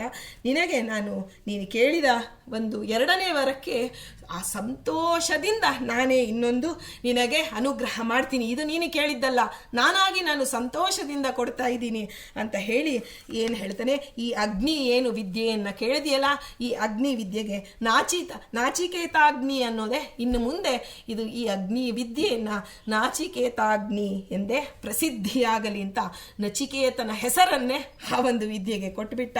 ಹೀಗೆ ಎಲ್ಲ ಒಂದು ಇನ್ನೊಂದು ಮಾಲೆ ಕೊಡ್ತಾನೆ ಯಮಧರ್ಮರಾಜ. ಒಂದು ರತ್ನ ಖಚಿತವಾದಂತಹ ಒಂದು ಮಾಲೆಯನ್ನು ಕೊಟ್ಟು, ದಿವ್ಯವಾದಂತಹ ಹಾರ ಕೊಟ್ಟು ಆ ಒಂದು ಕೊರಳಿಗೆ, ನಚಿಕೇತನ ಕೊರಳಿಗೆ ಹಾರವನ್ನಾಗಿ ಕೊಡ್ತಾನೆ. ಇದು ನನ್ನ ಸಂತೋಷಕ್ಕಾಗಿ ಅಂತ ಹೇಳಿ ಯಮಧರ್ಮರಾಜನಿಂದ ನೋಡಿ, ಕುತ್ತಿಗೆಗೆ ನಾವು ಹಾರ ಯಾಕೆ ಹಾಕ್ತೀವಿ, ನಾವು ನಾಭಿಯಿಂದ ಮೇಲೆ ನಾವೇನು ಇದು ಮಾಡಿದ್ರು ದೇವತೆಗಳಿಗೆ ತೃಪ್ತಿ ಆಗತ್ತೆ, ನಾಭಿಯಿಂದ ಕೆಳಗೆ ಕೊಟ್ಟಿದ್ದು ಪಿತೃಗಳಿಗೆ ತೃಪ್ತಿಯಾಗತ್ತೆ ಅಂತ ನಾವು ಕೇಳಿದೀವಿ. ಅಂತ ಪಿತೃದೇವತೆಗಳಿಗೆ ನಿಯಾಮಕ ರೂಪ ಆ ಒಂದು ಯಮಧರ್ಮರಾಜನಿಂದ ಹಾರವನ್ನ, ಆ ಒಳಗಡೆ ಯಾರು ಇಷ್ಟೆಲ್ಲ ನುಡಿಸಿದ್ದು ಯಾರು, ಅಲ್ಲಿ ಒಳಗಡೆ ನಚಿಕೇತನಲ್ಲಿದ್ದಂಥ ನಮಗೆ ಜಗನ್ನಾಥದಾಸರು ಹೇಳ್ತಾರೆ ನೋಡಿ, ದ್ವಿದಳ ಪದ್ಮವು ಶೋಭಿಪುದು ಕಂಠದಲ್ಲಿ ಮುಖ್ಯ ಪ್ರಾಣ ತನ್ನಯ ಸುದತಿಯಿಂದೊಳಗೋಡಿ ಹಂಸೋಪಾಸನೆಯ ಮಾಳ್ಪ ಉದಕ ಅನ್ನಾದಿಗಳಿಗೆ ಅವಕಾಶದನು ತಾನಾಗಿದ್ದುದಾನಾಭಿದನು ಶಬ್ದವ ನುಡಿಸುವ ಸರ್ವ ಜೀವರುಳು. ಹಾಗಾಗಿ ಉದಾನ ನಾಮಕ ವಾಯುದೇವರ ಅಂತರ್ಗತ ಭಗವಂತನಿಗೆ ಅವನು ಸನ್ಮಾನ, ಆ ಒಳಗಡೆ ಅಂತಹ ಸನ್ಮಾನ ಮಾಡಿಸಿಕೊಳ್ಳೋದಕ್ಕೆ ಯಾರು, ಯಮಧರ್ಮರಾಜನು.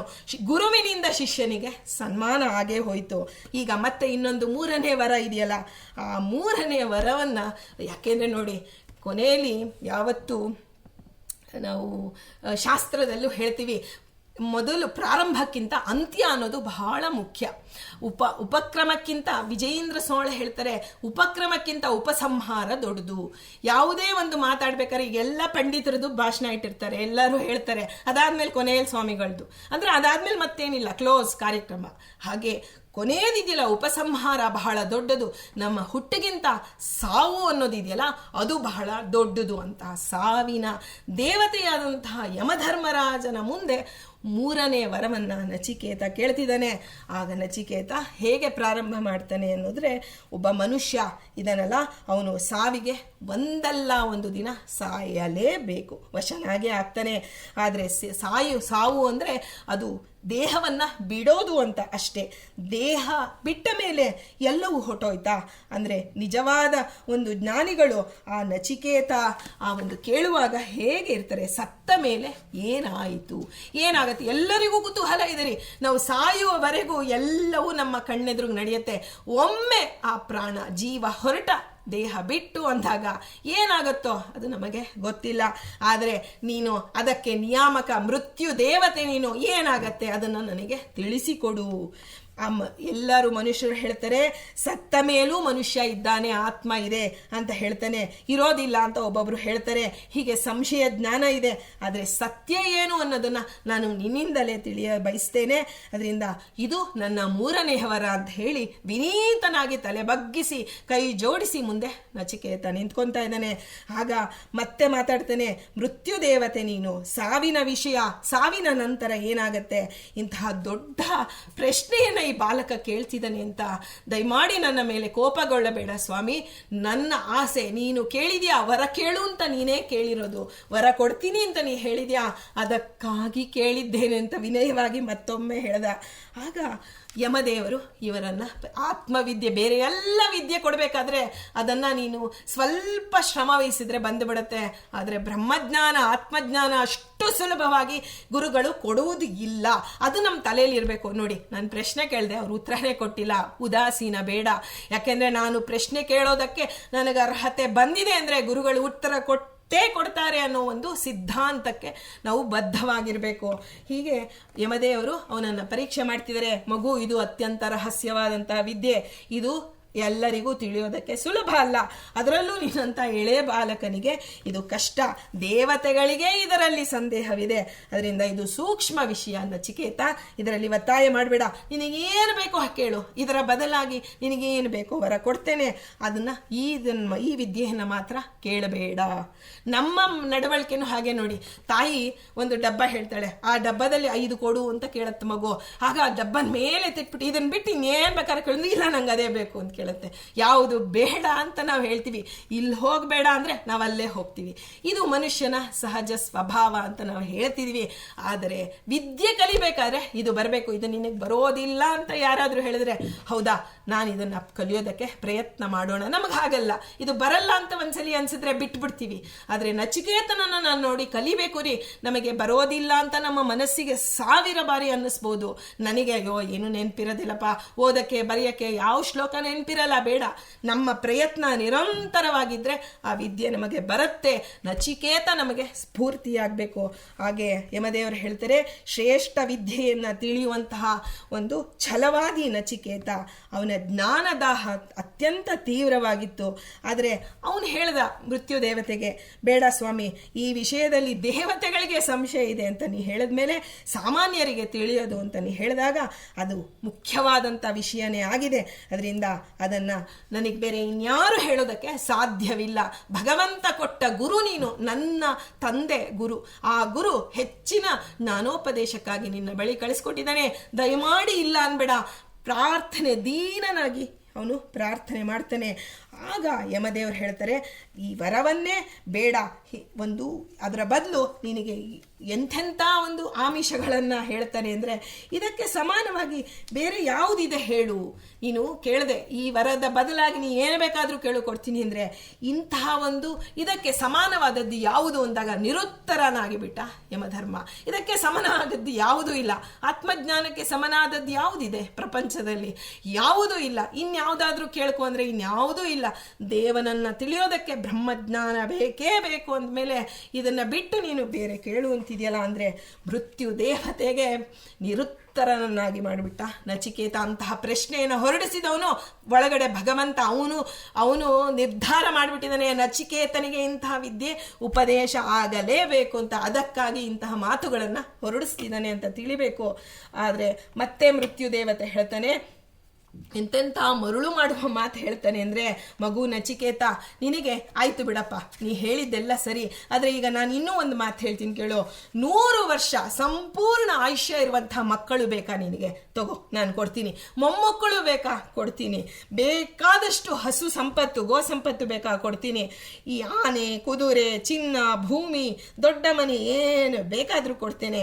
ಎಲ್ಲವನ್ನ ಅನುಭವಿಸು. ಇದೆಲ್ಲ ಅನುಭವಿಸೋದಕ್ಕೆ ಆಯುಷ್ಯ ಬೇಕಾ? ಅದನ್ನೂ ಕೊಡ್ತೇನೆ, ತಗೋ. ನೋಡಿ, 1 ವರ ಅಲ್ಲ, ಒಂದಕ್ಕೆ ಜೋಡಿಸಿ ಜೋಡಿಸಿ ಜೋಡಿಸಿ ದ್ರಾಕ್ಷಿಯ ಗೊಂಚಲಿನಂತೆ ವರಗಳನ್ನ ಕೊಡ್ತಾ ಇದ್ದೇನೆ.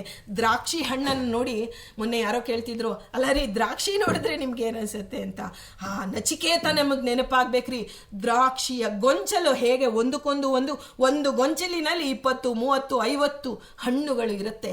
ಹಾಗೆ ಯಮಧರ್ಮರಾಜರು ಅಷ್ಟು ವರಗಳನ್ನು ಒಂದೇ ವರದಲ್ಲಿ ಸೇರಿಸಿ ಸೇರಿಸಿ ನಚಿಕೇತನಿಗೆ ಹೇಳ್ತಿದ್ದಾರೆ. ದೀರ್ಘವಾದ ಆಯುಷ್ಯ ಬೇಕಾ? ಕೊಡ್ತೀನಿ, ತಗೋ. ಇದಕ್ಕೆ ಸಮಾನವಾಗಿ ಇನ್ನೇನು ಬೇಕೋ ಕೇಳು. ಒಟ್ಟಿನಲ್ಲಿ ಇಷ್ಟ ಬಂದಷ್ಟು ಕಾಲ ನೀನು ಬಾಳಿ ಬದುಕುವ ಇಚ್ಛೆ ಇತ್ತಾ? ಅದು ಹೇಳು. ಯಶಸ್ಸು ಬೇಕಾ? ಕೀರ್ತಿ ಬೇಕಾ? ಏನು ಬೇಕು ಹೇಳು. ಆ ಭೂಮಿಗೆ ನೀನು ಚಕ್ರವರ್ತಿಯಾಗಿ ಮೆರಿಬೇಕಾ? ನಿನಗೆ ಸುಖ ಬೇಕಾ?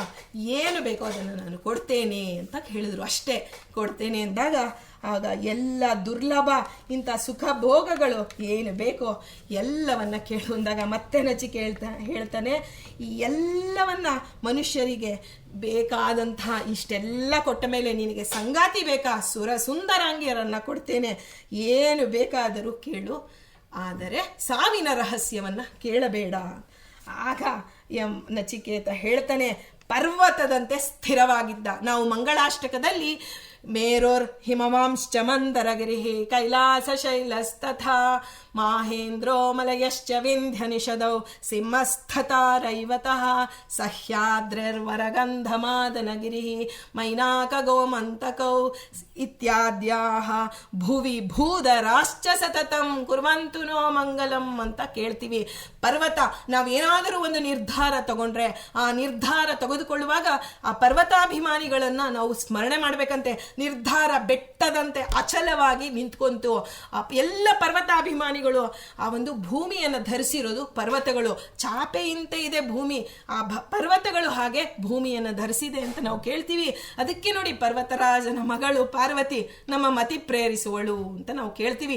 ಇದೆಲ್ಲ ಒಂದಕ್ಕೊಂದು ಆ ಒಂದು ನಮ್ಮ ನಿರ್ಧಾರ ದೃಢವಾಗಿ ಇರಬೇಕು ಅಂದಾಗ ಪಾರ್ವತೀ ದೇವಿಯ ಅನುಗ್ರಹ ಇದ್ರೆ ಮಾತ್ರ ಸಾಧ್ಯ. ಅಂತಹ ಪರ್ವತದಂತೆ ಸ್ಥಿರವಾಗಿ ಬಿಟ್ಟ ನಿರ್ಧಾರದಿಂದ ಸ್ವಲ್ಪವೂ ಚಂಚಲವಾಗಿಲ್ಲ. ಮೃತ್ಯು ದೇವತೆಯಾದಂತಹ ಯಮಧರ್ಮರಾಜರೇ, ನೀವು ಹೇಳಿದ ಎಲ್ಲ ಸುಖ ಭೋಗಗಳು ಏನು ಹೇಳಿದ್ರಿ ಅದೆಲ್ಲ ಶಾಶ್ವತವ ಅಂತ ಕೇಳ್ತಾನೆ.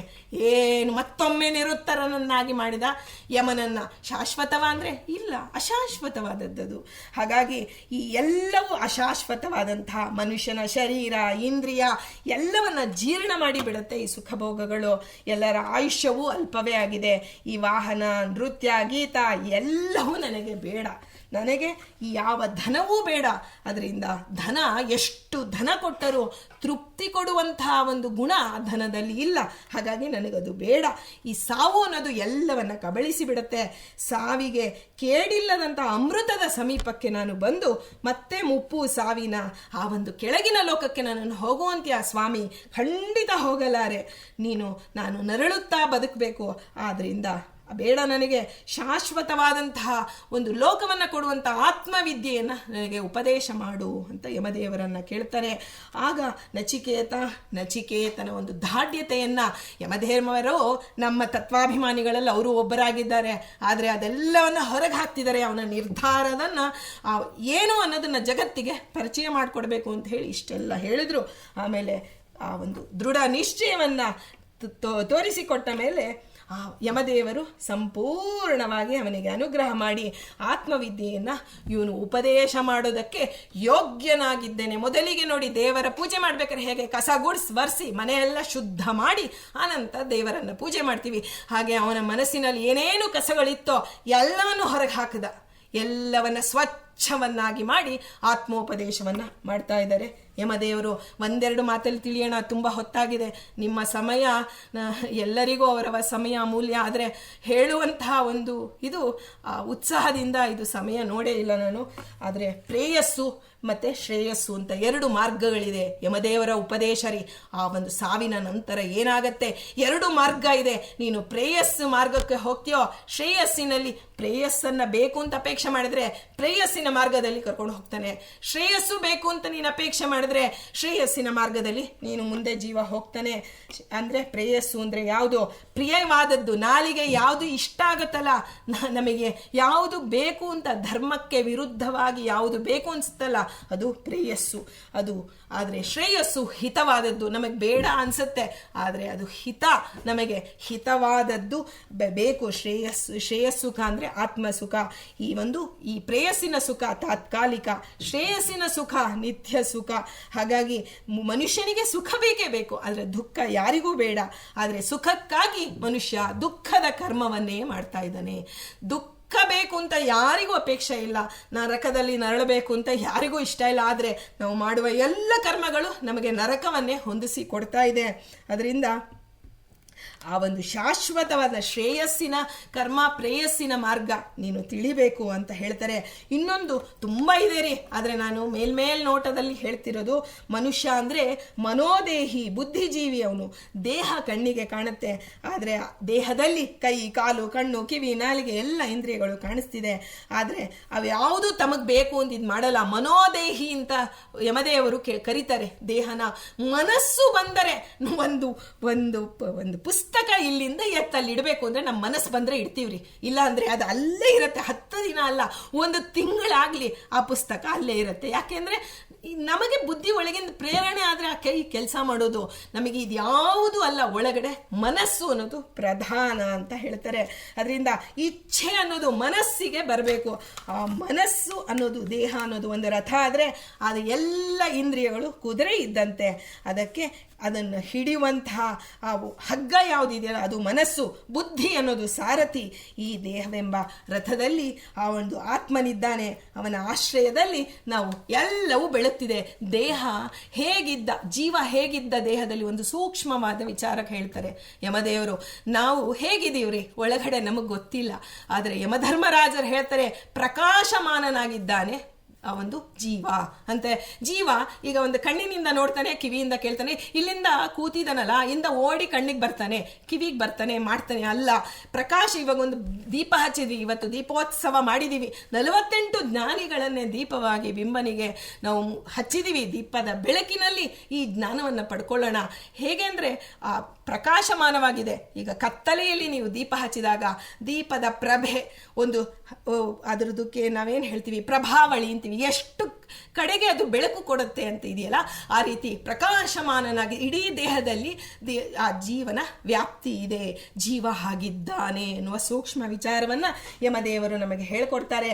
ಈ ಆತ್ಮ, ಈ ಅಹಂಕಾರ ಅಂದರೆ ಜಂಬ, ಅಭಿಮಾನ, ಇವೆಲ್ಲವೂ ನಮಗೆ ಆ ಬೆಳಕನ್ನು ಮರೆಮಾಚಿ ಬಿಡುತ್ತೆ. ಹೀಗಾಗಿ ಈ ಅಣುವಿಗೂ ಅಣುವಾದಂಥ ಆತ್ಮ ತರ್ಕದಿಂದ ಅವನು ತಿಳಿಯೋದಕ್ಕೆ ಆಗೋದಿಲ್ಲ. ಕೇವಲ ಏನು ವ್ಯಾಸರಾಜರು ಹೇಳ್ತಾರೆ, ಎಲ್ಲ ಹೆಕ್ಷಾದಿ ತ್ರಿತಯಂ ಪ್ರಮಾಣಂ ಅಖಿಲಾಂನಾಯೈಕ ವೇದ್ಯೋ ಹರಿಹಿ. ವ್ಯಾಸರಾಜರು ಹೇಳಿದ್ದು, ಗುರುಗಳು ಎಂಥ ಒಂದು ಉಪದೇಶ ಕೊಟ್ಟಿದ್ದಾರೆ, ನಮಗದರ ಬೆಲೆ ಗೊತ್ತಿಲ್ಲದೆ ನಾವು ನಮ್ಮ ಜೀವನದಲ್ಲಿ ಬೇರೆ ಯಾವುದಕ್ಕೋ ಒಂದನ್ನು ತಿಳ್ಕೊಳ್ತಾ ಹೋಗ್ತಿದ್ದೀವಿ. ಆದರೆ ಅಂತಹ ಶಿಷ್ಯ, ಎಂತಹ ಸತ್ಯನಿಷ್ಠನಾದಂತಹ ಶಿಷ್ಯ, ಗುರುವಿನಿಂದ ಹೊಗಳಿಕೆಗೆ ಪಾತ್ರನಾದಂಥ ಗುರು ಸಂತೋಷವಾಗಿ ಇಂಥ ಸಿಕ್ಕರೆ ಇಂಥ ಶಿಷ್ಯ ಸಿಗಬೇಕು ಅಂತ ಆಯ್ಕೆ ಮಾಡಿಕೊಂಡಂಥ ಶಿಷ್ಯ ನಚಿಕೇತ ಆಗಿದ್ದಾನೆ. ಯಾರು? ಯಮಧರ್ಮರಾಜನಿಂದ ಆಯ್ಕೆ ಮಾಡಿಕೊಂಡಂಥವನು. ಹಾಗಾಗಿ ಆ ಸೌಮನಸ್ಯದಿಂದ ಶಿಷ್ಯನಿಗೆ ಕೊಟ್ಟ ನಚಿಕೇತನಂದ ಮತ್ತೆ ಮತ್ತೆ ಹೊಗಳ್ತಾ ಇದ್ದಾನೆ. ನೀನು ಕರ್ಮವನ್ನು ತಿಳಿದೆ, ಬ್ರಹ್ಮಲೋಕವನ್ನು ತಿಳಿದೆ, ಇದನ್ನು ಸೇರುವಂತಹ ಯಜ್ಞವನ್ನು ಅರಿತೆ. ಆದರೆ ಯಾವ ಲೋಕವೂ ಶಾಶ್ವತವಲ್ಲ, ಆತ್ಮಜ್ಞಾನವೇ ಕಟ್ಟ ಕಡೆಯದಾಗಿದೆ. ಅದು ನಿನಗೆ ಒಂದು ಅಲ್ಪವಾದ ಯಾವ ಲೋಕವೂ ಅಲ್ಲ. ಮೋಕ್ಷಾವಸ್ಥೆಯನ್ನು ತಂದುಕೊಡುತ್ತೆ, ಭಗವಂತನ ಅನುಗ್ರಹವನ್ನು ತಂದುಕೊಡುತ್ತೆ. ಹಾಗಾಗಿ ಆತ್ಮಚಿಂತನೆಯನ್ನು ಮಾಡಿದಂತಹ ನೀನು ಸಾರ್ಥಕ, ನಿನ್ನ ಹುಟ್ಟು ಸಾರ್ಥಕವಾಯಿತು, ನಿನ್ನ ಸಾವು ಸಾರ್ಥಕವಾಯಿತು ಅಂತ ಸಾವಿಗೆ ನಿಯಾಮಕ ಅಭಿಮಾನಿಯಾದಂತಹ ಯಮದೇವರಿಂದ ಹೊಗಳಿಸಿಕೊಂಡಂಥವನು ನಚಿಕೇತನಾಗಿದ್ದಾನೆ. ನಚಿಕೇತನಿಗೆ ಗೋದಾನದ ಬಗ್ಗೆ, ಆ ಗೋದಾನದ ಮಹಿಮೆಯನ್ನು ಒಂದು ಹೇಳ್ತಾನೆ. ತಂದೆಯ ಆಜ್ಞೆಯನ್ನು ನೀನು ಪರಿಪಾಲಿಸೋದಕ್ಕಾಗಿ ಯಮನ ರಾಜ್ಯಕ್ಕೆ ಅವನು ಆ ನಚಿಕೇತ ಬಂದ. ಎಲ್ಲವನ್ನ ಆ ನಚಿಕೇತನನ್ನ ತನ್ನ ರಥದಲ್ಲಿ ಕೂಡಿಸ್ಕೋತಾನಂತೆ ಯಮದೇವರು. ತನ್ನ ಅಧೀನದಲ್ಲಿದ್ದಂಥ ಎಲ್ಲ ಪುಣ್ಯಾತ್ಮರಿಗೆ ಲಭ್ಯವಾದಂಥ ಎಲ್ಲ ಲೋಕಗಳನ್ನು ಕರೆದುಕೊಂಡು ಹೋಗಿ ತೋರಿಸ್ತಾನೆ. ಹಿಂದೆ ಎಲ್ಲ ಮನೆಗೆ ಬರ್ತಿದ್ರು ಚಿಕ್ಕಪ್ಪ ದೊಡ್ಡಪ್ಪನ ಮಕ್ಕಳು, ಅವ್ರು ಬಂದಾಗ ಎಲ್ಲ ಕಡೆ ಕರೆದುಕೊಂಡು ಹೋಗಿ ತೋರಿಸ್ತಾರೋ ಹಾಗೆ ಯಮದೇವರು ನನ್ನ ಲೋಕಕ್ಕೆ ಬಂದಿದ್ಯಪ್ಪ ಬಾ, ನಾನೇ ಕರೆದುಕೊಂಡು ಅವನು ಯಮದೇವರ ರಥದಲ್ಲಿ ಕುಳಿತು ಎಲ್ಲ ಪುಣ್ಯಲೋಕಗಳನ್ನು ನೋಡಿದಂತಹ ಪುಣ್ಯಾತ್ಮ ನಚಿಕೇತನಾಗಿದ್ದಾನೆ. ಹಾಲಿನಂತಹ ನದಿಗಳಿದೆಯಂತೆ, ತುಪ್ಪದ ನದಿಗಳು, ಹಾಲಿನ ನದಿ, ತುಪ್ಪದ ನದಿ ಎಲ್ಲವೂ ಇದೆ. ಯಮಧರ್ಮರಾಜ ಹೇಳ್ತಾನೆ, ಈ ಎಲ್ಲವನ್ನ ಯಾರ ಉಪಯೋಗಕ್ಕಾಗಿ ಇದೆ ಅಂತ ಪ್ರಶ್ನೆ. ಅಂದರೆ ಅದನ್ನ ನಾವು ಇವಾಗ ಥಿಯರಿಟಿಕಲ್ಲು ಪ್ರಾಕ್ಟಿಕಲ್ ಎರಡೂ ಕಲಿತೀವಿ. ಸೈನ್ಸ್ ಸ್ಟೂಡೆಂಟ್ಸ್ ಅಂದರೆ ಲ್ಯಾಬೊರೇಟರಿಗೆ ಹೋಗ್ತಾರೆ ನೋಡಿ, ಹಾಗೆ ನಚಿಕೇತ ಕೇವಲ ಉಪದೇಶ ಮಾತಿನ ಮೂಲಕ ಅಲ್ಲ, ಆ ಒಂದು ಕೃತಿಯ ಮೂಲಕ ಅಲ್ಲಲ್ಲಿ ಕರೆದುಕೊಂಡು ಹೋಗಿ ಪ್ರಶ್ನೆಯ ಮೂಲಕ ಅದನ್ನು ಉತ್ತರವನ್ನು ಹೇಳಿ ನಚಿಕೇತನಿಗೆ ಉತ್ತರ ಕೊಡ್ತಾನೆ. ಈ ಗೋರಸವನ್ನು, ಹಾಲು, ಮಜ್ಜಿಗೆ, ಮೊಸರು, ತುಪ್ಪ ಇದನ್ನು ಯಾರು ದಾನ ಮಾಡ್ತಾರೋ ಆಗ ಅವರಿಗೆ ಹಾಲು, ತುಪ್ಪ, ನದಿಗಳು ಭೋಜನ ಸಾಮಗ್ರಿ ಆಗುತ್ತೆ. ಅಂದರೆ ಇಂತಹ ಹಾಲಿನ ನದಿಯಲ್ಲಿ ಬಂದು ಒಂದು ಹಾಲು ಕರೆಯುವಂತಹ ಹಸು ಕರುವನ್ನು ದಾನ ಮಾಡಿದರೆ ಈ ಹಾಲಿನ ನದಿ, ತುಪ್ಪದ ನದಿ ಎಲ್ಲ ಹರಿತಿದೆಯಲ್ಲ, ಈ ಗೋದಾನದ ಮಹಿಮೆ, ಗೋದಾನದ ವಿಧಿ ತಿಳ್ಕೋಬೇಕು, ಗೋದಾನಕ್ಕೆ ಯೋಗ್ಯವಾದ ಕಾಲ ತಿಳ್ಕೋಬೇಕು, ಉತ್ತಮ ಜಾತಿಯ ಹಸು ಯಾವುದು ಅಂತ ತಿಳ್ಕೋಬೇಕು, ಸತ್ಪಾತ್ರನಾದ ಬ್ರಾಹ್ಮಣ ಯಾರು, ಗೋದಾನ ದಾನಂ ಧ್ರುವಂ ಫಲತಿ ಪಾತ್ರ ಗುಣಾನುಕೂಲ್ಯಾತ್ ಅಂತ ಹೇಳ್ತಾರೆ. ಇದೆಲ್ಲವನ್ನು ತಿಳಿದು ಯಜ್ಞ ಯಾಗದಲ್ಲಿ ನಿರತನಾದಂತಹ ಬ್ರಾಹ್ಮಣ ಗೋದಾನವನ್ನು ಸ್ವೀಕಾರ ಮಾಡೋದಕ್ಕೆ ಅರ್ಹನಾಗಿದ್ದಾನೆ ಅಂತ ಹೇಳಿ, ಇಂತಹ ಗೋದಾನ ಕೊಡೋನು 3 ರಾತ್ರಿಗಳು ಉಪವಾಸ ಇರಬೇಕು, ಜಲಾಹಾರಿಯಾಗಿರಬೇಕು, ನೆಲದ ಮೇಲೆ ಮಲಗಬೇಕು. ದಾನ ಕೊಡುವಂಥ ಹಸು ಚೆನ್ನಾಗಿ ಮೇವು ಹಾಕಿ ಅದನ್ನೇ ತೃಪ್ತಿಗೊಳಿಸಿರಬೇಕು. ತಮ್ಮ ತಮ್ಮ ಕರುವಿನೊಡನೆ ಪ್ರಸನ್ನವಾಗಿರ್ಬೇಕಂತೆ ಆ ಹಸು. ಹಾಲು ಕರೆಯುವ ಕಂಚಿನ ಪಾತ್ರೆ ಮೊದಲಾದ ಸಾಮಗ್ರಿಗಳನ್ನು ಹೊಂದಿಸ್ಕೊಳ್ಬೇಕು. ಒಳ್ಳೆಯ ಸ್ವಭಾವದ ಶುಭ ಲಕ್ಷಣ ಯುಕ್ತವಾದ ಕರುವನ್ನು ಹೊಂದಿರತಕ್ಕಂಥ ಧೇನುವನ್ನ ಅಂದರೆ ಹಸುವನ್ನ ಕಂಚಿನ ಪಾತ್ರೆಯೊಡನೆ ಯಾರು ದಾನ ಮಾಡ್ತಾನೋ ಅಷ್ಟು ವರ್ಷಗಳ ಕಾಲ ಸ್ವರ್ಗಲೋಕದ ಉಪಭೋಗಗಳನ್ನು ಅವನು ಅನುಭವಿಸ್ತಾನೆ. ಹೀಗಾಗಿ ಎಲ್ಲವನ್ನ ಗೋದಾನ ಮಾಡಿದವನಿಗೆ ಲಭಿಸುವಂತಹ ಪುಣ್ಯ ಲೋಕಗಳನ್ನು ಅವನು ಹೊಂದುತ್ತಾನೆ. ನಿಜವಾದ ಗೋ ಸಿಗ್ಲಿಲ್ಲಪ್ಪ ನಮಗೆ, ಈ ರೀತಿ ಯಮದೇವರು ಹೇಳಿದ ಗೋ ಸಿಕ್ಕಿಲ್ಲ ಅಂದ್ರೆ ಆ ನಿಯಮ ವ್ರತಗಳನ್ನು ಪಾಲಿಸ್ತಾ ತುಪ್ಪದಿಂದ ಮಾಡಿದಂತಹ ಧೇನುವನ್ನಾದರೂ ದಾನ ಕೊಡಬೇಕು ಅಂತ ಹೇಳ್ತಾರೆ. ಹಾಗೆ ದಾನ ಮಾಡಿದವನಿಗೆ ಹಾಲು ತುಪ್ಪದ ನದಿಯಷ್ಟು ಪುಣ್ಯವು ಅವನಿಗೆ ಲಭಿಸುತ್ತೆ. ತುಪ್ಪನೂ ಸಿಗ್ಲಿಲ್ಲ ಅಂದ್ರೆ ಎಳ್ಳಿನಿಂದ ಮಾಡಿದ ಗೋವನ್ನ ದಾನ ಮಾಡಬೇಕು. ಎಳ್ಳು ಸಿಗದಿದ್ರೆ ಜಲಧೇನುವನ್ನಾದರೂ ದಾನ. ಎಂಥ ಧರ್ಮ ಸೂಕ್ಷ್ಮವನ್ನ ಯಮಧರ್ಮರಾಜರು ತಿಳಿಸ್ಕೊಡ್ತಿದ್ದಾರೆ. ಗೋರಸಕ್ಕಿಂತ ಶ್ರೇಷ್ಠವಾದ ವಸ್ತು ಪ್ರಪಂಚದಲ್ಲಿ ಮತ್ಯಾವುದೂ ಇಲ್ಲ. ಹಸುವನ್ನ, ಹಾಲನ್ನ ಒಂದು ಹರಿಸಿ ಸಕಲ ಲೋಕವನ್ನು ಹಸುವಿನಿಂದ ಪಾರು ಮಾಡುತ್ತೆ ಗೋವುಗಳು. ಹೀಗಾಗಿ ಹಸುಗಳು ಲೋಕದಲ್ಲಿ ಅನ್ನ ಸೃಷ್ಟಿ ಮಾಡುತ್ತೆ.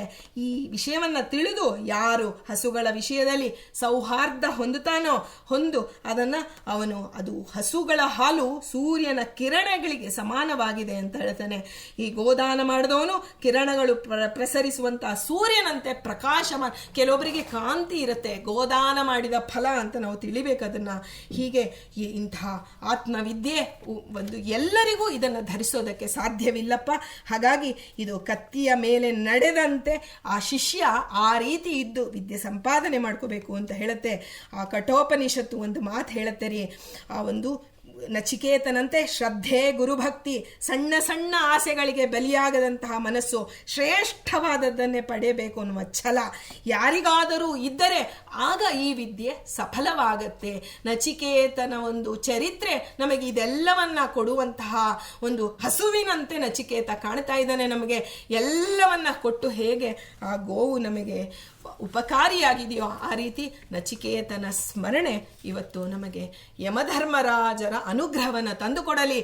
ಸಾವು ಹುಟ್ಟಿದ ಹಬ್ಬದ ದಿವಸ ಸಾವಿಗೆ ದೇವತೆಯಾದಂತಹ ಯಮಧರ್ಮನನ್ನ ಪ್ರಾರ್ಥನೆ ಮಾಡಿ ಮುಂದೆ ಹುಟ್ಟು ಬರದಂತೆ, ಮುಂದೆ ಹುಟ್ಟು ಬರಬಾರ್ದು ಅಂದ್ರೆ ಏನು, ಅದಕ್ಕೆ ಆತ್ಮವಿದ್ಯೆಯೇ ಅದಕ್ಕೆ ಒಂದು ಬ್ರಹ್ಮಾಸ್ತ್ರದಂತೆ ಇರೋದು ಬ್ರಹ್ಮವಿದ್ಯೆ. ವಿದ್ಯೆಯನ್ನ ತಿಳಿದು ಸಾಧನೆಯನ್ನ ಮಾಡಿದವನು ಎಂದೂ ಮತ್ತೆ ಹುಟ್ಟಲಾರ. ಹುಟ್ಟಿದೀವಿ ಅಂದಮೇಲೆ ನಮಗೆ ಸಾವಿದೆ, ಸಾವು ಬೇಡ ಅಂತ ನಾವು ಹೇಳಬಾರ್ದು, ಧಿಕ್ಕರಿಸಬಾರದು. ದೇವರ ಒಂದು ನಿಯಂತ್ರಣದಲ್ಲಿರ್ತಕ್ಕಂಥ ಸಾವು ಅನ್ನೋದು ಅವನು ಕೊಟ್ಟೇ ಕೊಡ್ತಾನೆ. ಆದರೆ ಸಾವಿನ ನಂತರ ಹುಟ್ಟು ಬೇಕಾ ಬೇಡವಾ ಅನ್ನೋದು ನಿನ್ನ ಸಾಧನೆಯಿಂದ ನಿರ್ಧಾರವಾಗತ್ತೆ ಅಂತ ಹೇಳ್ತಾ, ಯಮಧರ್ಮರಾಜರ ಅಂತರ್ಗತ ಆ ಯಮಧರ್ಮರಾಜರು ಏನು ಅವರ ಬಿಂಬರೂಪಿಯಾಗಿ ಭಗವಂತ ಏನು ಆ ನಚಿಕೇತನಿಗೆ ಉಪದೇಶ ಮಾಡಿದ್ನೋ, ನಚಿಕೇತ ಮಹಾನ್ ರುಚಿಯಾಗಿದ್ದಾನೆ. ನಚಿಕೇತನನ್ನು ಸ್ಮರಣೆ ಮಾಡಿದ್ರೆ ನಾವೇನು ಅಗ್ನಿಯ ವಿಷಯದಲ್ಲಿ ಕೇಳ್ತೀವಿ ಅದೆಲ್ಲವೂ ನಚಿಕೇತ ಇವತ್ತಲ್ಲ ನಾಳೆ, ನಾಳೆ ಅಲ್ಲ ನಾಡಿದ್ದು ನಮಗೆ ಶಬರಿಯಂತೆ ಕಾಯುವಂತಹ ತಾಳ್ಮೆಯನ್ನು ಕೊಟ್ಟು ಗುರುವನ್ನು ಹೊಂದಿಸಿ ಆತ್ಮಜ್ಞಾನವನ್ನು ಕೊಡ್ತಾನೆ ನಮ್ಮ ಯೋಗ್ಯತಾನುಸಾರ ಅಂತ ಹೇಳ್ತಾ, ನಚಿಕೇತನ ಅಂತರ್ಗತ ಮುಖ್ಯ ಪ್ರಾಣ ಅಂತರ್ಗತ ಶ್ರೀ ಕೃಷ್ಣಾರ್ಪಣಮಸ್ತು.